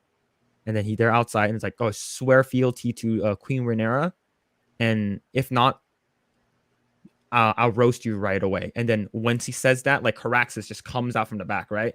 Like they're sort of like mentally linked, right? It's sort of like they're imprinted on one another, is because they're so like their souls are bound together in terms of rider and dragon, versus you have this character right over here with which is Aemond and Vhagar. They don't have that. It's because I don't think that he has that bond with this dragon, right? I He don't know. was stolen. Do you feel like that? Yeah. Yeah, Anyway. yeah. That what Dave's message, like Mhm. what Viserys told Rhaenyra, like you can't really say you can't really control this dragon. You think you do, but you actually aren't. I think Mhm. it's made manifest in this episode, because if you remember, both of them lost control. Luke lost Yes. control. Aemon lost control. It's like it had Luke had Arex the dragon just kept flying away rather than breathing fire to Vhagar, which did nothing. Mhm. Luke might have gotten away and be safe, but because both of them couldn't control it, their dragons, Mhm. yeah, things happened the way it did. I mean, Mhm. I think Aemon really didn't mean to kill Lucerys, because he knows what's gonna happen. Oh So yeah. so he just wanted an eye, literally an eye for an eye. That's all he Yeah. wanted. But because he couldn't control Iman, because Arex breathed fire on Vhagar. He lost control of Vhagar too, so Vhagar ended up killing him, which will lead to all out war. Like Rhaenyra Mhm. is gonna lose her rationality because of that. Mhm. Yeah. It's like for me, I always thought of it as like maybe like I can't really compare it, but like in terms of like comparison wise, sort of like having a dog, right? You have a dog that maybe you got from a puppy, and it's sort of like you and the dog sort of like grow up together, and you know exactly what your dog's capable of, and you can control your dog. And then versus you adopting a dog that's like maybe like 7, 8 years old, and then like you sort of train it to your best possibilities. But the thing is that comparatively to like a dog that you had and trained from a pup to a full grown dog, versus a dog that you just adopted when the dog's already grown. But yeah, it does make sense. Like with the Sarah saying that, like people think that we are gods is because we have dragons and stuff like that. But like the illusion, like that the fact that we can control them is an illusion. Like I definitely do see that now. But Yeah, yeah, I mean, but it's the same comparison to like what you say with the dogs, the like owning a pet or mhm, any type of animal. You can never have full control. Uh, true. but you do have that connection, like having raised it from a puppy, or like in their case, like having their eggs hatch. And I do believe in the whole imprinting thing, because kind of like with birds, or uh, they do imprint like with the first thing that they see after hatching. It's like, okay, Mhm, you're my mother or father or something like that. So mhm, I do agree with both. Like the idea that the idea of having full control of the dragons is an illusion, yes, but I feel like that's a pretty good comparison to just a pet owner too. You can never have full control of your your dog or whatever, but the time that mhm, you spend, it does count for how much trust there is, or it counts a bit with how much you can possibly control, versus like with Aemon kind of stealing someone else's dragon, like, you know, he has like maybe half of the time spent getting to know the dragon versus with Lena. Hmm. Yeah. So, and then I think with what's it called, Luke, or Lucerys, he's still young, so is his dragon, so not full control there either and stuff. Like So I'm wondering if this is like his first time, at least the first time that we've seen him flying on the dragon. Like we have never seen him on it, so I'm not sure if this is the first time. But the thing is, may it be it's sort of like you're having a Chihuahua fighting against like a Great Dane, right? yeah, Yeah. it's Right. so small. But what do And then so you guys think? Oh, sorry to interrupt. no. What so?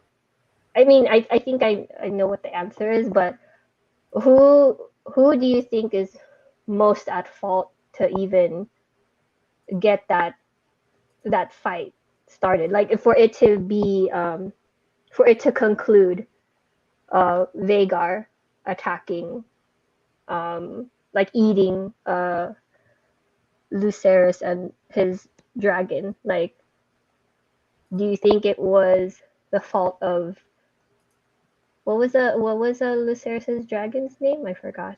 RX. Walrax. Yeah. Do you think it's R- the fact that he, you know, threw first stone with blowing fire, or like do you think it was Aemon being kind of what do you call it, argumentative? Yeah, I definitely yeah. Go Iman. go ahead, Ray. Definitely Iman for me. Like, Hmm. Iman could have just left Lucerys alone. Like he could have just or went out of his he could have just went back after securing Mm-hmm. the alliance with Baratheon, but instead he wanted to he really wanted to retaliate to Luke for losing his eye.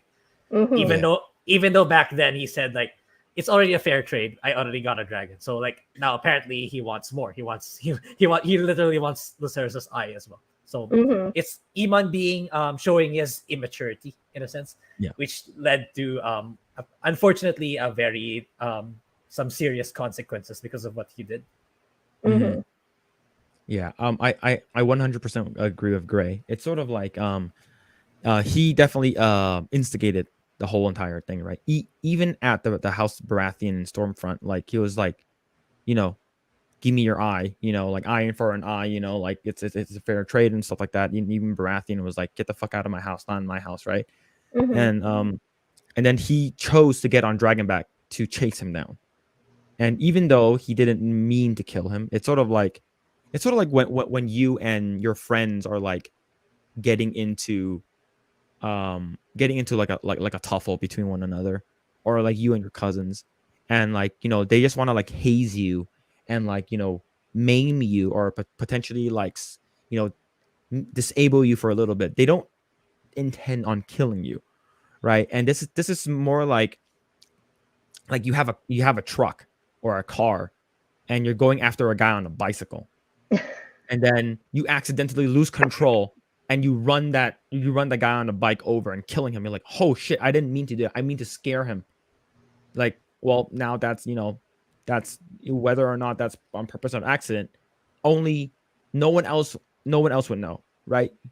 Eamon could go back to his mom saying, "Hey, some bad shit happened. I accidentally killed Rhaenyra's son."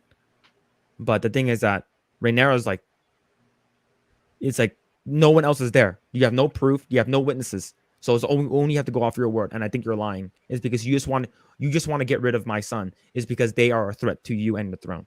So that's what's going to happen, and that's why the war is going to happen in the next several seasons. And I'm not sure. Correct me if I'm wrong. I heard somewhere, or maybe from the showrunners or something like that, or maybe even George R. R. Martin saying that season 1 is the most tame in terms of like, Yeah, right? I I just heard be that too. I heard excited. that too.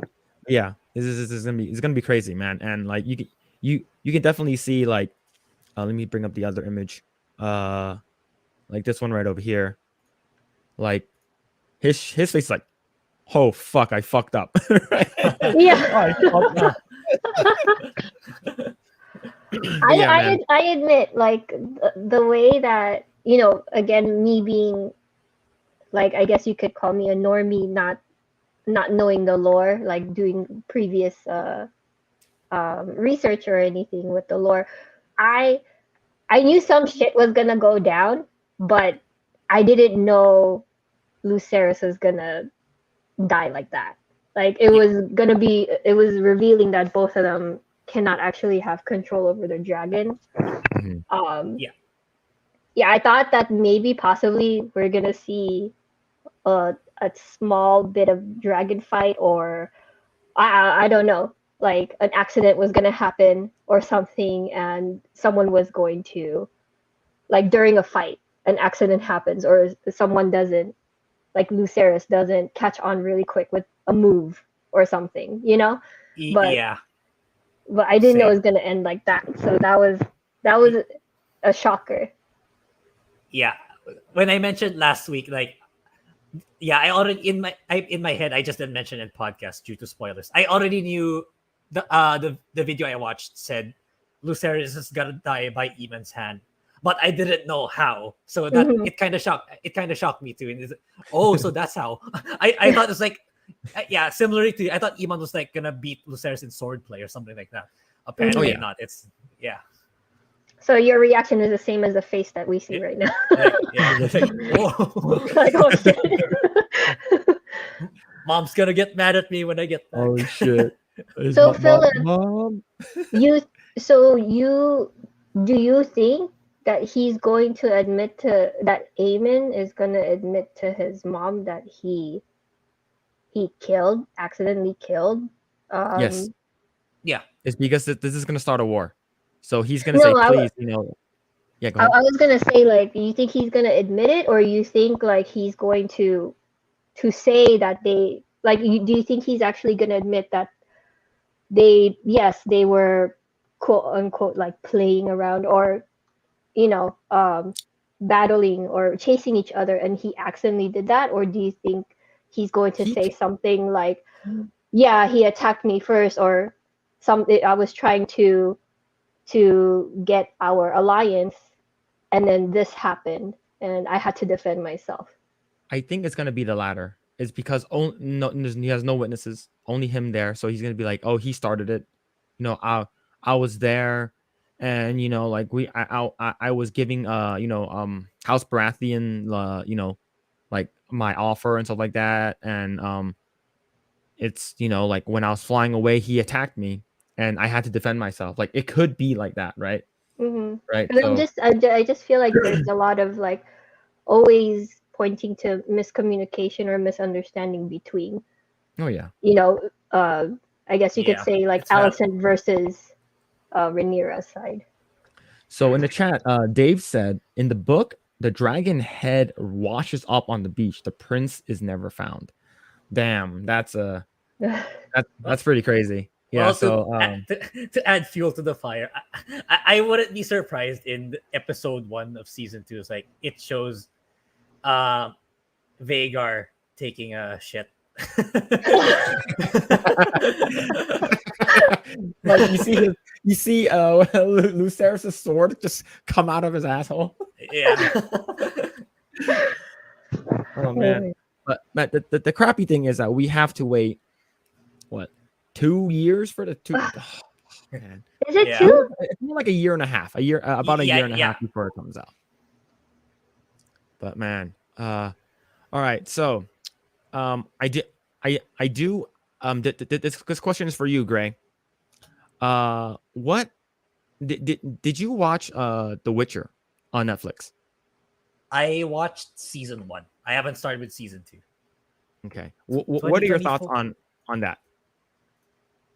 It's actually liked it. I know season 2 wasn't as much liked compared to season 1, Mhm. but I think it was still okay. My issue with season 1 was that the Nilfgaardian armor. Yeah, I was supposed to ask you in prior podcasts. Did they fix the Nilfgaardian armor? If you remember, Which one is that one? the one that looks like a scrotum. Oh, that one. I'm not sure. Is it the one with the head? They have like a scrotum head. I'm The not sure. plate armor that's shaped like one. I'm not 'Cause sure if they fixed it. I- Yep, they fixed it. Then yeah.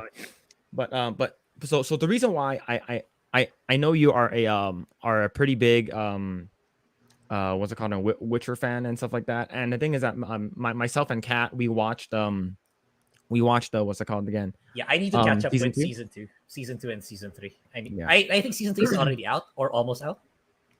See, I believe season 3 should be coming out maybe next year, or maybe I'm not sure. Maybe due to COVID. Yeah, like I that. should catch up with season 2. But here's the thing. It's official. This is from Witcher, the official Witcher account, and is also retweeted by Netflix. It's official. The Witcher is returning for season 4, and Henry Cavill will be handing his sword to Liam Hemsworth as the new Geralt of Rivia after season 3. So if you liked Henry Cavill, who actually was actually for the fans, saying how passionate the fans were, Yeah. he's officially hanging up his sword, giving it to Liam Hemsworth. I'm pretty sure he's running away to play Superman because he's officially. Yeah. You can blame The Rock Mhm. for that. You can blame The Rock because it's his fault. But It probably depends. Liam Hemsworth. I mean, he looks like a huge actor too. It would probably depend on his acting. It would depend on his acting and his voice. If if he can act his voice very closely to the voice of Geralt in the games, then I'm fine with it. Honestly, I'm honestly fine with it because Henry Cavill, yeah, he played the game, so that's why he was able to portray Geralt well. The only thing that I found lacking on it was his voice. I wanted his voice to be more close to the games, but everything else I was fine with. So he has Liam Hemsworth has a lot to live up to, in my opinion, if he wants to be portrayed as a good Geralt. Like for me, I've only seen him in one thing, which is Hunger Games. I've only seen the first movie, and I know that he was in that. And of course, like his older brother is Chris Hemsworth, who's literally Thor. So in my opinion, I think it really depends. But the thing I know that a lot of fans of Henry Cavill, especially a lot of the women I know, are really upset because they're no longer going to be able to see Henry Cavill's butt cheeks. Yeah. Yeah, it's a shame. Yeah, I don't I've seen some playthroughs. I don't think I completed seeing a full playthrough of the Witcher game. So I guess you could say I'm a normie coming into the whole Witcher fan base as well. I just know from Netflix and stuff, but yeah, I really liked oh my gosh, what's his name? Henry Cavill? Mm-hmm. Yeah, I really liked him a lot as that main character. I mean, despite, the looks and everything, I just felt like when you compare bringing in this, Liam Hemsworth, I do agree it's big shoes to fill, and I don't really like. I don't think he really has a big reputation when it comes to like his acting skills. I'm not too sure how that is because again, I've only seen him in one thing, and no offense or anything, but he wasn't very a memorable character for me in Hunger Games either.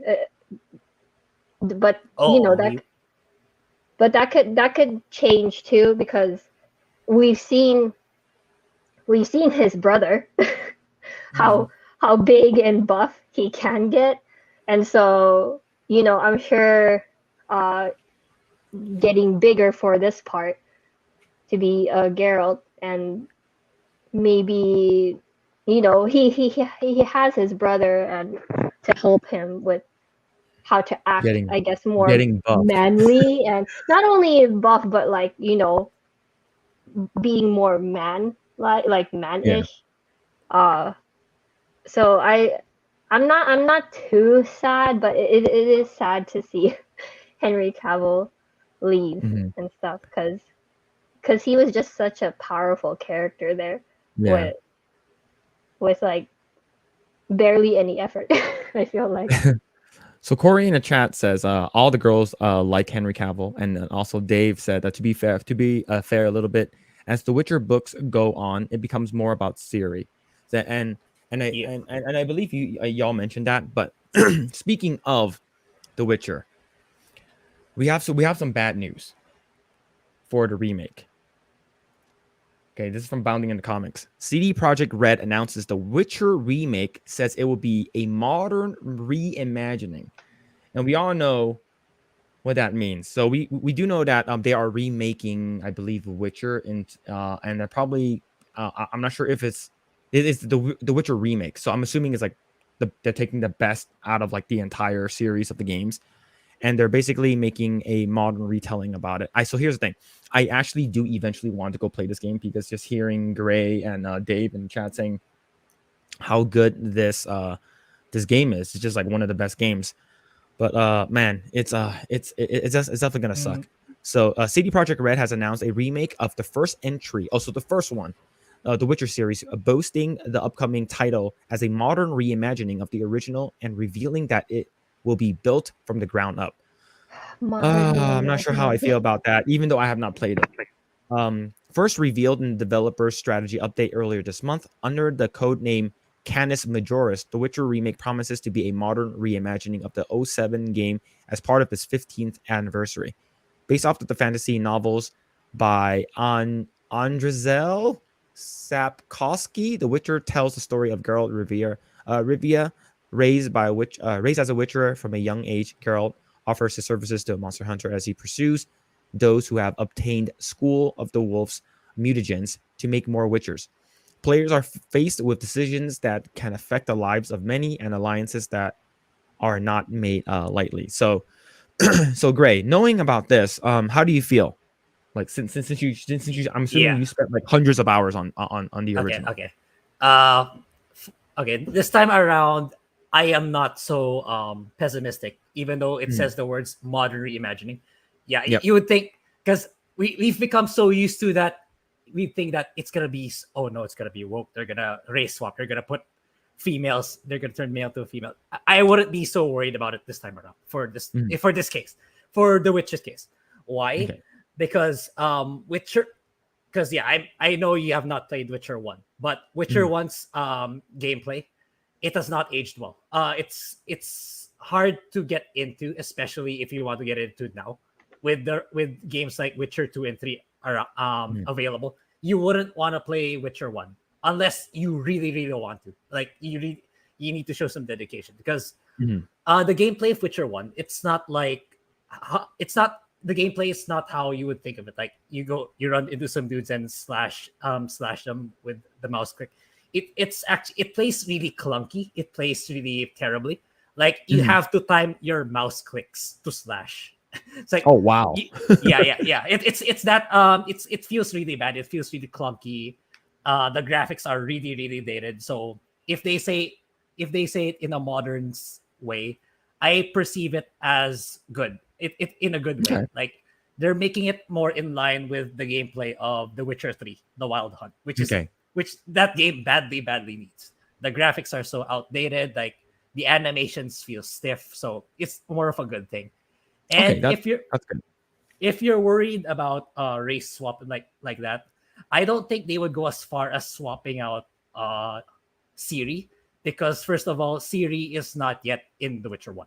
She only makes her appearance in The Witcher 3. Then Yennefer is only talked about in Witcher 2. She makes her appearance in The Witcher 3 too. So don't worry. I wouldn't worry too much about race swapping.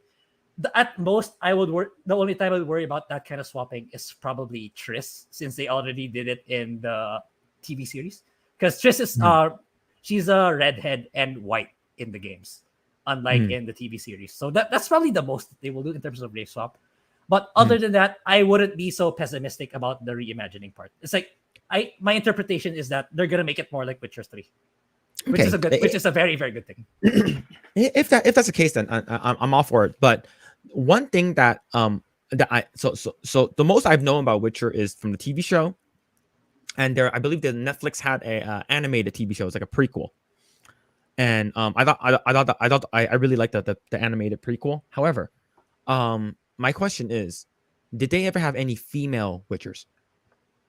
Oh yeah, I wondered about that. That could be pretty cool. I may, if it's not either in the books or in the game. I think maybe I'm not sure if they're actually going to do like a female Witcher. I think that's something that I think that they might do. That could be cool though, if it's done tastefully and correct. I think they would. I kind of forgot actually if Witchers are exclusive to male. Yeah, I think it's exclusive to male. It's just that Ciri is extremely powerful. She is her powers are like godlike in the Witcher lore. Like it was even implied before that during back probably a couple of years ago that Ciri may have jumped into the world of cyberpunk. Like that's how powerful. Like she can travel. She can travel to other worlds. Like she was even describing. Shit. she's even describing to Geralt. I see some flying vehicles that fly. So it's implying that she may have been in the world of cyberpunk. Oh wow. Yeah. She's that powerful. So that's the reason why she looks like a Witcher, but she's actually not. She's just a really powerful entity. But apart from her, I don't remember seeing any female Witchers because being a Witcher is not as simple as like training and getting good. It's a process. Like you have to drink this potion composed of mutagens, like mentioned in the article. You have it's either you turn into a Witcher or you die. So you have to drink that potion to have superhuman reflexes, to be able to see in the dark, stuff like that. You have to drink this potion to officially become the Witcher. That is on top of training. And as far as I know, the death rate, the probability of you dying is really, really high. That's why there's so little Witchers in the world, because most of the time people die when they drink that potion to become a Witcher. Or they already passed on because they have a long lifespan and they lose their fertility. So yeah. So being a Witcher is not as simple. It's a very, very long process, and it has a high risk of what do you call this? There's a high probability that you will not even make it despite your training prior to drinking that potion. So I don't think they would go that far as to like inserting a female. I don't know, because it's gonna. I'm pretty sure it's a deviation from the lore. So Dave in the chat says that the company is polished. They have a different mindset. He also said that will be difficult since as the story progresses, it's all about Ciri being hunted by everyone, but mainly a wild hunt. And then and I'm assuming that when I asked when he said we replied with nope, I'm assuming he said when I asked were there any female Witchers, he said no. It was a huge scandal that Ciri. I'm assuming scandal that Ciri was allowed to train as a Witcher. Ciri is a time god. To become a Witcher, little boys are poisoned over and over again. They have given up by the parents. So these are okay. So I wonder what they're gonna do then. But if they're just gonna be like, okay, this is a completely remake from the ground up, and we're just gonna make it more fun, because I like all I hear from my friends who love The Witcher, they said don't play 1 or 2, just play 3, right? So and he also followed up with, they were created when the realms dimensions collided and tons of monsters came over. In the time of the novels, most monsters have been destroyed by Witchers, so everyone hates them now. Hates them since they're not needed anymore. So basically, like, so no wonder a lot of people hate them. It's like, hey, you guys, there's no more monsters, just get the fuck out of here. Okay, makes sense.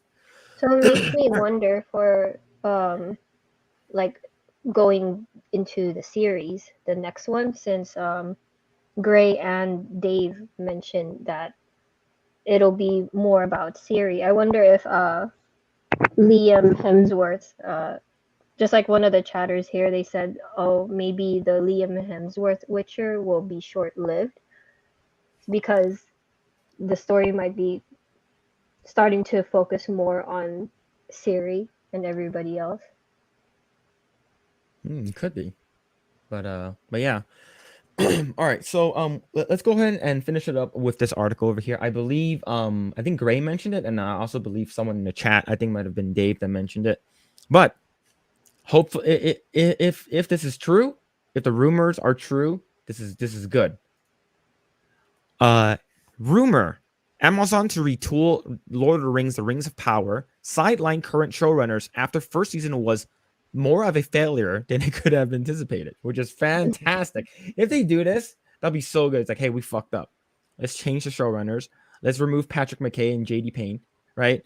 And just completely remove them. Just it'll be great, right? So with Amazon's live action bastardization of J.R.R. Tolkien's seminal fantasy works having underperformed by practically every metric, a new rumor suggests that the company will be retooling the Rings of Power for its second season, starting with sidelining the current showrunners JD Payne and Patrick McKay.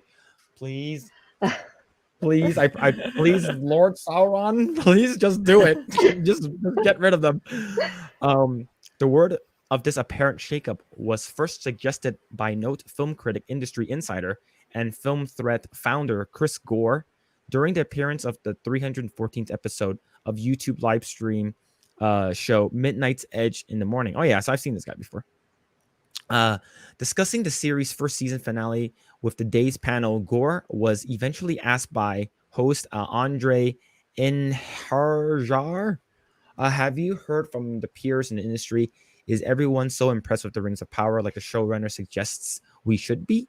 To which the critic admitted, no.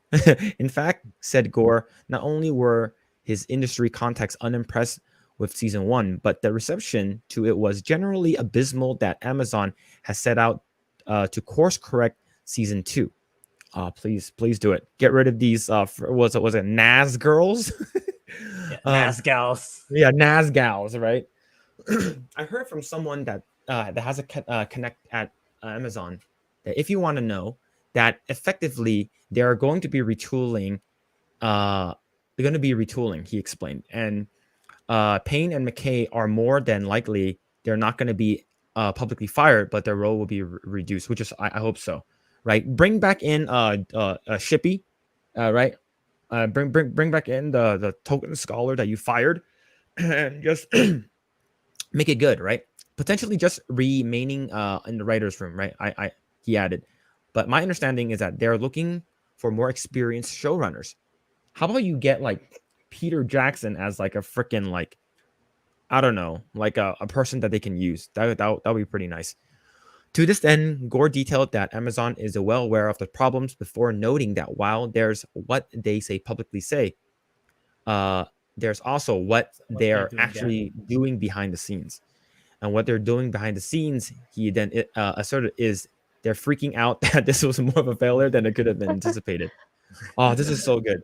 Like, I'm glad they're waking up to this. It's because, was it 25 million people watched the first episode? It's so damn good. You know, this is that. I've read articles on like Facebook and like a couple other websites saying that this is better than House of the Dragon, which is, oh my God, like you can't even compare the two, which is so bad. Yeah, it's odd because on Amazon, when I'm, like Amazon, like purchasing something, there'll be a banner and it says that Rings of Power is the #1 show on Amazon. No, it's not. Like, Jeffrey what? Dahmer is #1. I'm like, oh, really? Yeah, it's the show about a guy eating people is #1 compared to the show. I believe this show is like number like 4, like 6, like 4, like 3 or 4 or something like that. Like, and oh man, it's pretty bad. But let's go and continue.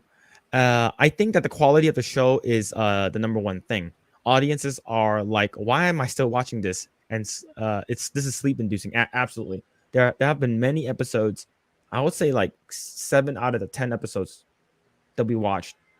This felt like 7 is 8 episodes only, right? Yeah, 8. Okay, yeah. So maybe like 6 or 7 out of the 8 episodes, like it was super boring, and I was like falling asleep through most of them. The second thing is that the total rejection from fans. I can't believe there has to be very few people who remain who still like it. The thing is, I do know some people who like it. It's just like we mentioned, Grae, in our past podcast. Yes, anything that has to do remotely with anything Tolkien related, they'll just eat up. It's because they haven't had anything in such a long time.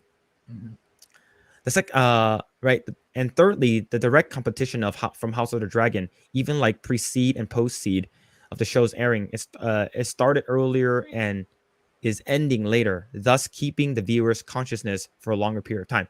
So in my opinion, I think what they failed in my opinion, that they did was releasing 2 episodes. Like Yeah, they yeah. released 2 2 episodes, episodes. right? They shouldn't have done that, right?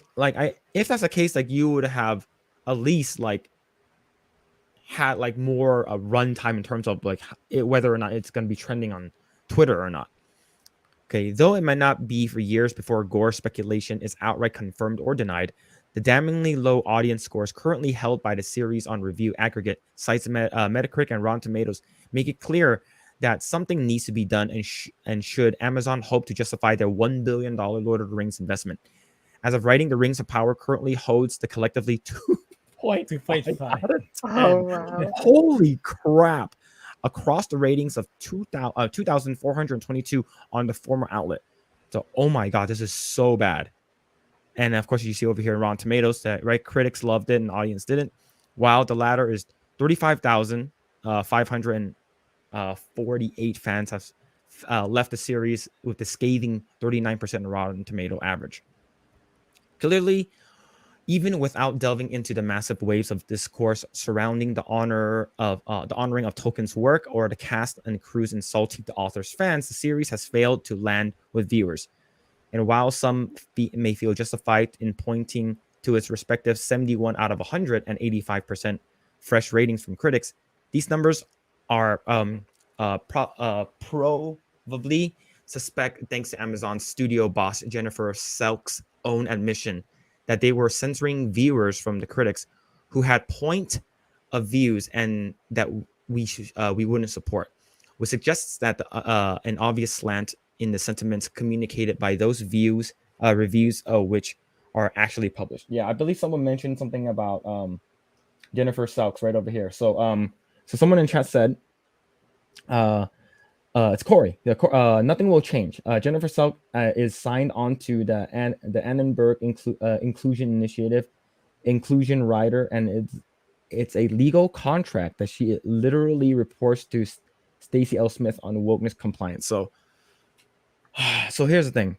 Working in the entertainment industry, we always have this thing that's called diversity, inclusivity, and equity, which is acronym is DIE, and it's basically how can we make sure that we are making talking about representation, talking about how representation matters, and how that should be most important when making stuff. So basically, they're sidelining good writing, they're sidelining good just good storytelling in and trying to boast up all these things that has to do with just, hey, we should have more people of color in the show versus just having a good story. And as a creative person, that's absolutely not the thing to do, right? You can have the most beautifulest like landscape and like backdrop or whatever, which Rings of Power does have. Like some of the scenes look really, really great. You could tell it's expensive. But if it's all fluff and all show and no substance, no one's gonna stick around and watch this piece of shit. And that's how I feel. And I think everyone feels like that. It's like, yeah, you can, like I mentioned all the time, you can only polish a turd so much. At the end, it's always going to be the turd. And I believe Angry Joe said this about season 8 of Game of Thrones. He said he's eating a bowl of ice cream, and then when he's giving this bowl of ice cream, there's literally a piece of shit on it, right? And no matter how much ice cream you eat, there's always going to be that piece of shit that's on your ice cream. And that's how I feel about this show. And the fact that the showrunners like initially came out and just like bashed like the fans and stuff like that, just automatically without even like censoring reviews on Amazon, and like it only has like 20,000 reviews or something like that. It's just, and versus you have 25 million viewers. It's just it's like, why are you trying to hide it? If the show sucks, then it sucks. Like same thing. Like that's the reason why Rotten Tomatoes, like I don't really care what critics give anymore. Like especially even with I believe Black Adam coming in at what 35%, 39% critic review and then 90% audience review. I think people just want to have something that can entertain them, right? Like we're finally coming out of post-COVID. A lot of things are opening back up now, at least for here in the States. People just want to be entertained. People don't want to have to be virtue signaled and being told if you don't like the shows because you're a racist, bigoted, istophobe or whatever. Nobody likes being told that. And especially if you have people who are like, hey, if you don't like it, don't watch it, right? And like one major example is with this whole thing about like Wakanda Forever, right? It's going all over TikTok, and it's literally a person saying, "Hey, if you support Black Yeah. people, don't watch a Wakanda Forever in opening night. What you should do Yeah. is buy your tickets and give it to a Black person who wants to watch it, and don't watch it. Don't come watch it. If you support Black people, don't watch it." Okay. The thing is that I was never originally gonna go watch it anyways because I don't like going to the movie theaters. I just like staying at home, watching movies in my underwear and shit like that. But if you're telling me don't watch it, we're gonna listen. Like, and the thing is that we hate, as fans and as people who are just innate in our nature, whenever we are told to do something, we hate that. But if you're telling us not to watch something, is even better. That means we don't have to spend our money. You know what I can do? I can either, one, just wait for it on Disney Plus, right? Maybe wait 3 months, it'll come out on Disney Plus. Or two, if I really, really want to, I could just pirate that shit, right? I can just wait for it on like a streaming website that does it illegally. I don't fucking care, right? If you're telling me to do all that stuff, I will do my best in my way to not give that company money. Is because they're basically telling us fans that we're pieces of shit because we don't like something that they made. It's that simple. Mm-hmm. But yeah. So I hope they've learned from their lesson, right? The entire embarrassing first season Amazon's Rings of Power is now streaming on Prime Video. But yeah, so I like that's enough of a rant from me. But like I've said this numerous times like already. Like if your show sucks, learn from it. If it like it's sort of like what they did with Deadpool, right? The first time you saw Deadpool, they literally like sewn his mouth shut, and I guess the person that was actually playing that version of Deadpool wasn't even Ryan Reynolds. It was like another person.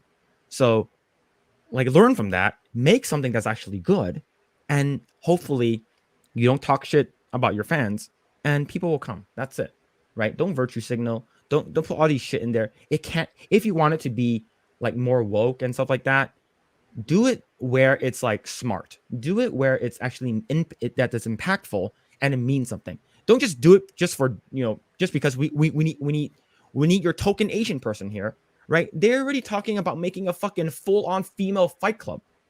Like, are you fucking serious? Like, they literally said we're gonna make an all-female Fight Club. What? Are you what? That's like a cult classic movie that you don't fuck with.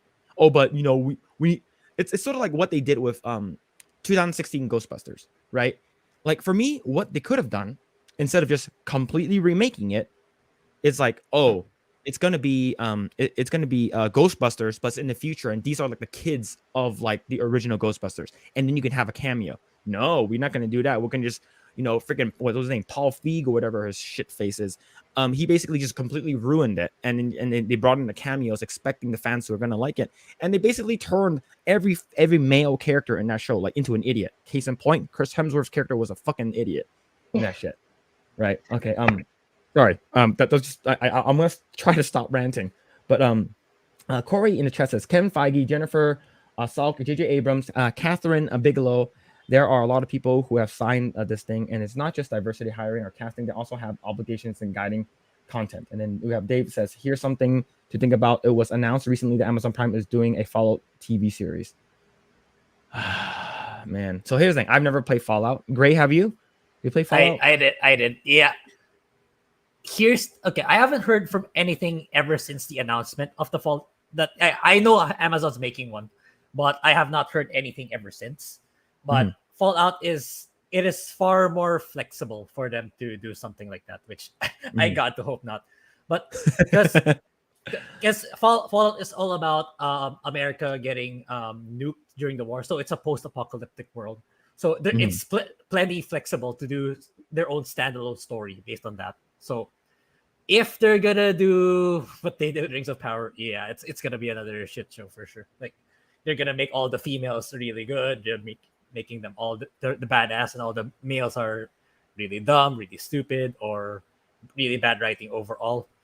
But maybe if there, I mean, there's room, as much as they're just rumors that they're trying to amend in Rings of Power.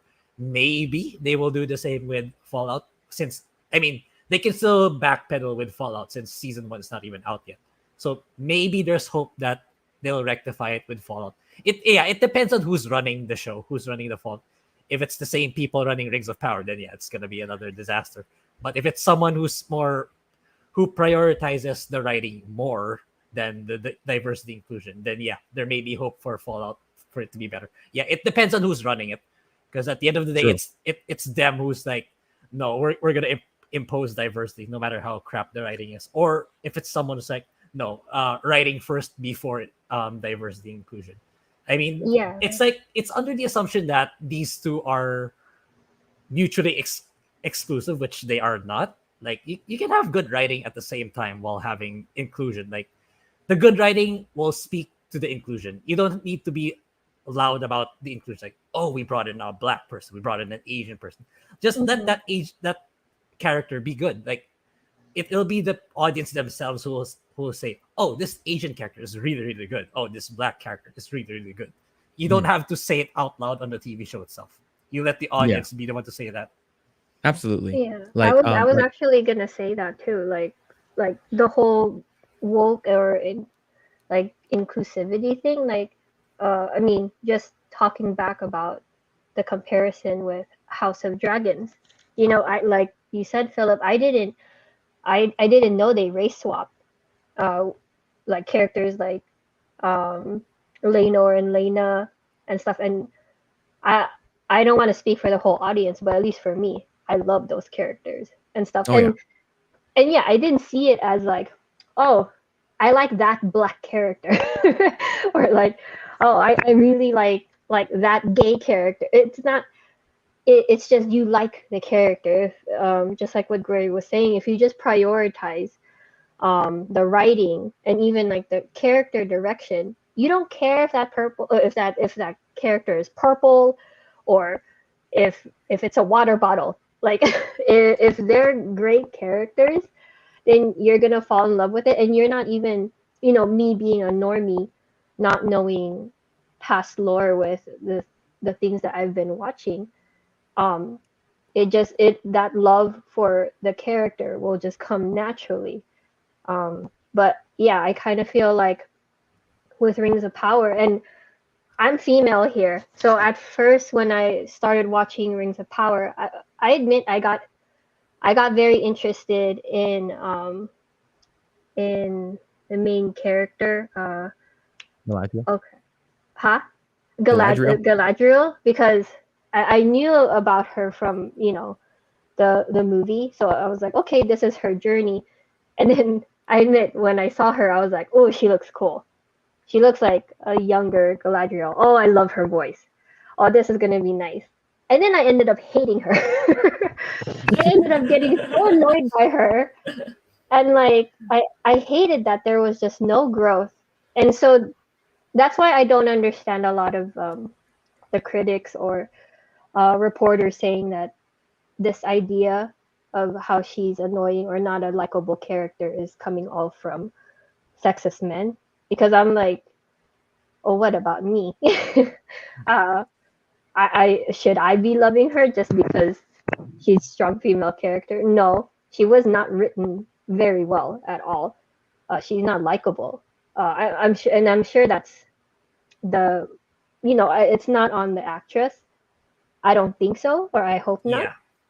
Uh, it's the direction that they're making her go to, and the writing too. Like there was no there. I could not relate to her. I did not see any growth or like struggle, or you know, there was nothing likable for me at least. So, but yeah, you have like the show House of Dragons, where you could say that's actually pretty woke. There's so many strong female characters. There's diverse characters. You know, they. I mean, Lane. Laner is gay. You brought. They checked it all off. You know, And I mean, we have nothing but great things to say about that show. Absolutely. Couldn't have said it better myself. It's you're 100% on the mark there. So Corey said in the chat, I'm telling you, as long as Salk is in charge, it's going to happen more of the same. That's if she's handling the Fallout TV series too, then yeah, it's gonna be female empowerment. Yeah, and then she follows up with, they can make a good woke original content, but all a retcons Amazon does will have this ham-fisted injection into the original IPs. Prepare to be disappointed if you expect something true to the source. And then they follow up that they all are well-written characters. All of the characters have arcs. Yeah, exactly. So, like you have some shows that are like the Terminalist that did really really well amongst fans, right? I enjoyed it. Terminalist was great. It's just it's actually it's a true story by Jack Carr, which I actually do follow him on Instagram and stuff like that. And for me, it's just a good, interesting story with like a good twist, right? And like for me, like same thing with what's it called again, like The Boys. I know that some characters are like race swap, gender swap, or whatever, and they change some of the characters, and they're like, oh, they're gonna like moving forward. I think they're gonna make Homelander bisexual. I'm like, I could see that in his character, him being bisexual. I can see that. Like I can see that, right? It's not something crazy. Oh, we have Maeve who's a lesbian. I'm like, okay, cool. I can see that too, right? So the thing is that you could like Kat said, there are woke shows that are good, right? It's like, what's it called again? Just because if we don't like it, are we considered like the worst thing on earth, right? Like here's a great example. If Catwoman, the movie with Halle Berry, was released today, the exact same way that sucked, terrible CGI, and how she can't act and stuff like that, we would be labeled as all of those things. Oh, you don't like strong black female-led characters. You don't like this, then you're a sexist. You're saying that Halle Berry cannot lead a movie and stuff like that. They basically call us every name in the book, and I think it just goes to show, look, your writing just sucks. The CGI is stupid, right? That's about it. That's why no one's gonna come and watch that movie. It's not because we don't like black-led female characters. It's not any of that kind of stuff. But I digress. But I think the thing that's crazy though, like, coming also from the creative industry, the thing that they tell us at school is that we have to have a backbone because we're gonna get critiqued. Like, that's one of the things that they always tell us at school. So it's kind of funny that in this case, like any type of critique, seems like the creators or they take it so personally. Like you cannot say anything bad, or else you are this and that and that. Like, I don't know what they would label me, a man, or because I don't agree with certain, with these shows that are supposed to empower women or something. Like, I don't agree with it. But yeah, so I think it's just it's weird because coming from like us being artists and stuff, they put that in our head over and over and over. So I don't know. I just thought I would add that. It's just kind of odd how sensitive. Like some of the creators have, like they call it toxic fan reviews or something, But it's like it's a critique to the audience that you're trying to impress and satisfy, right?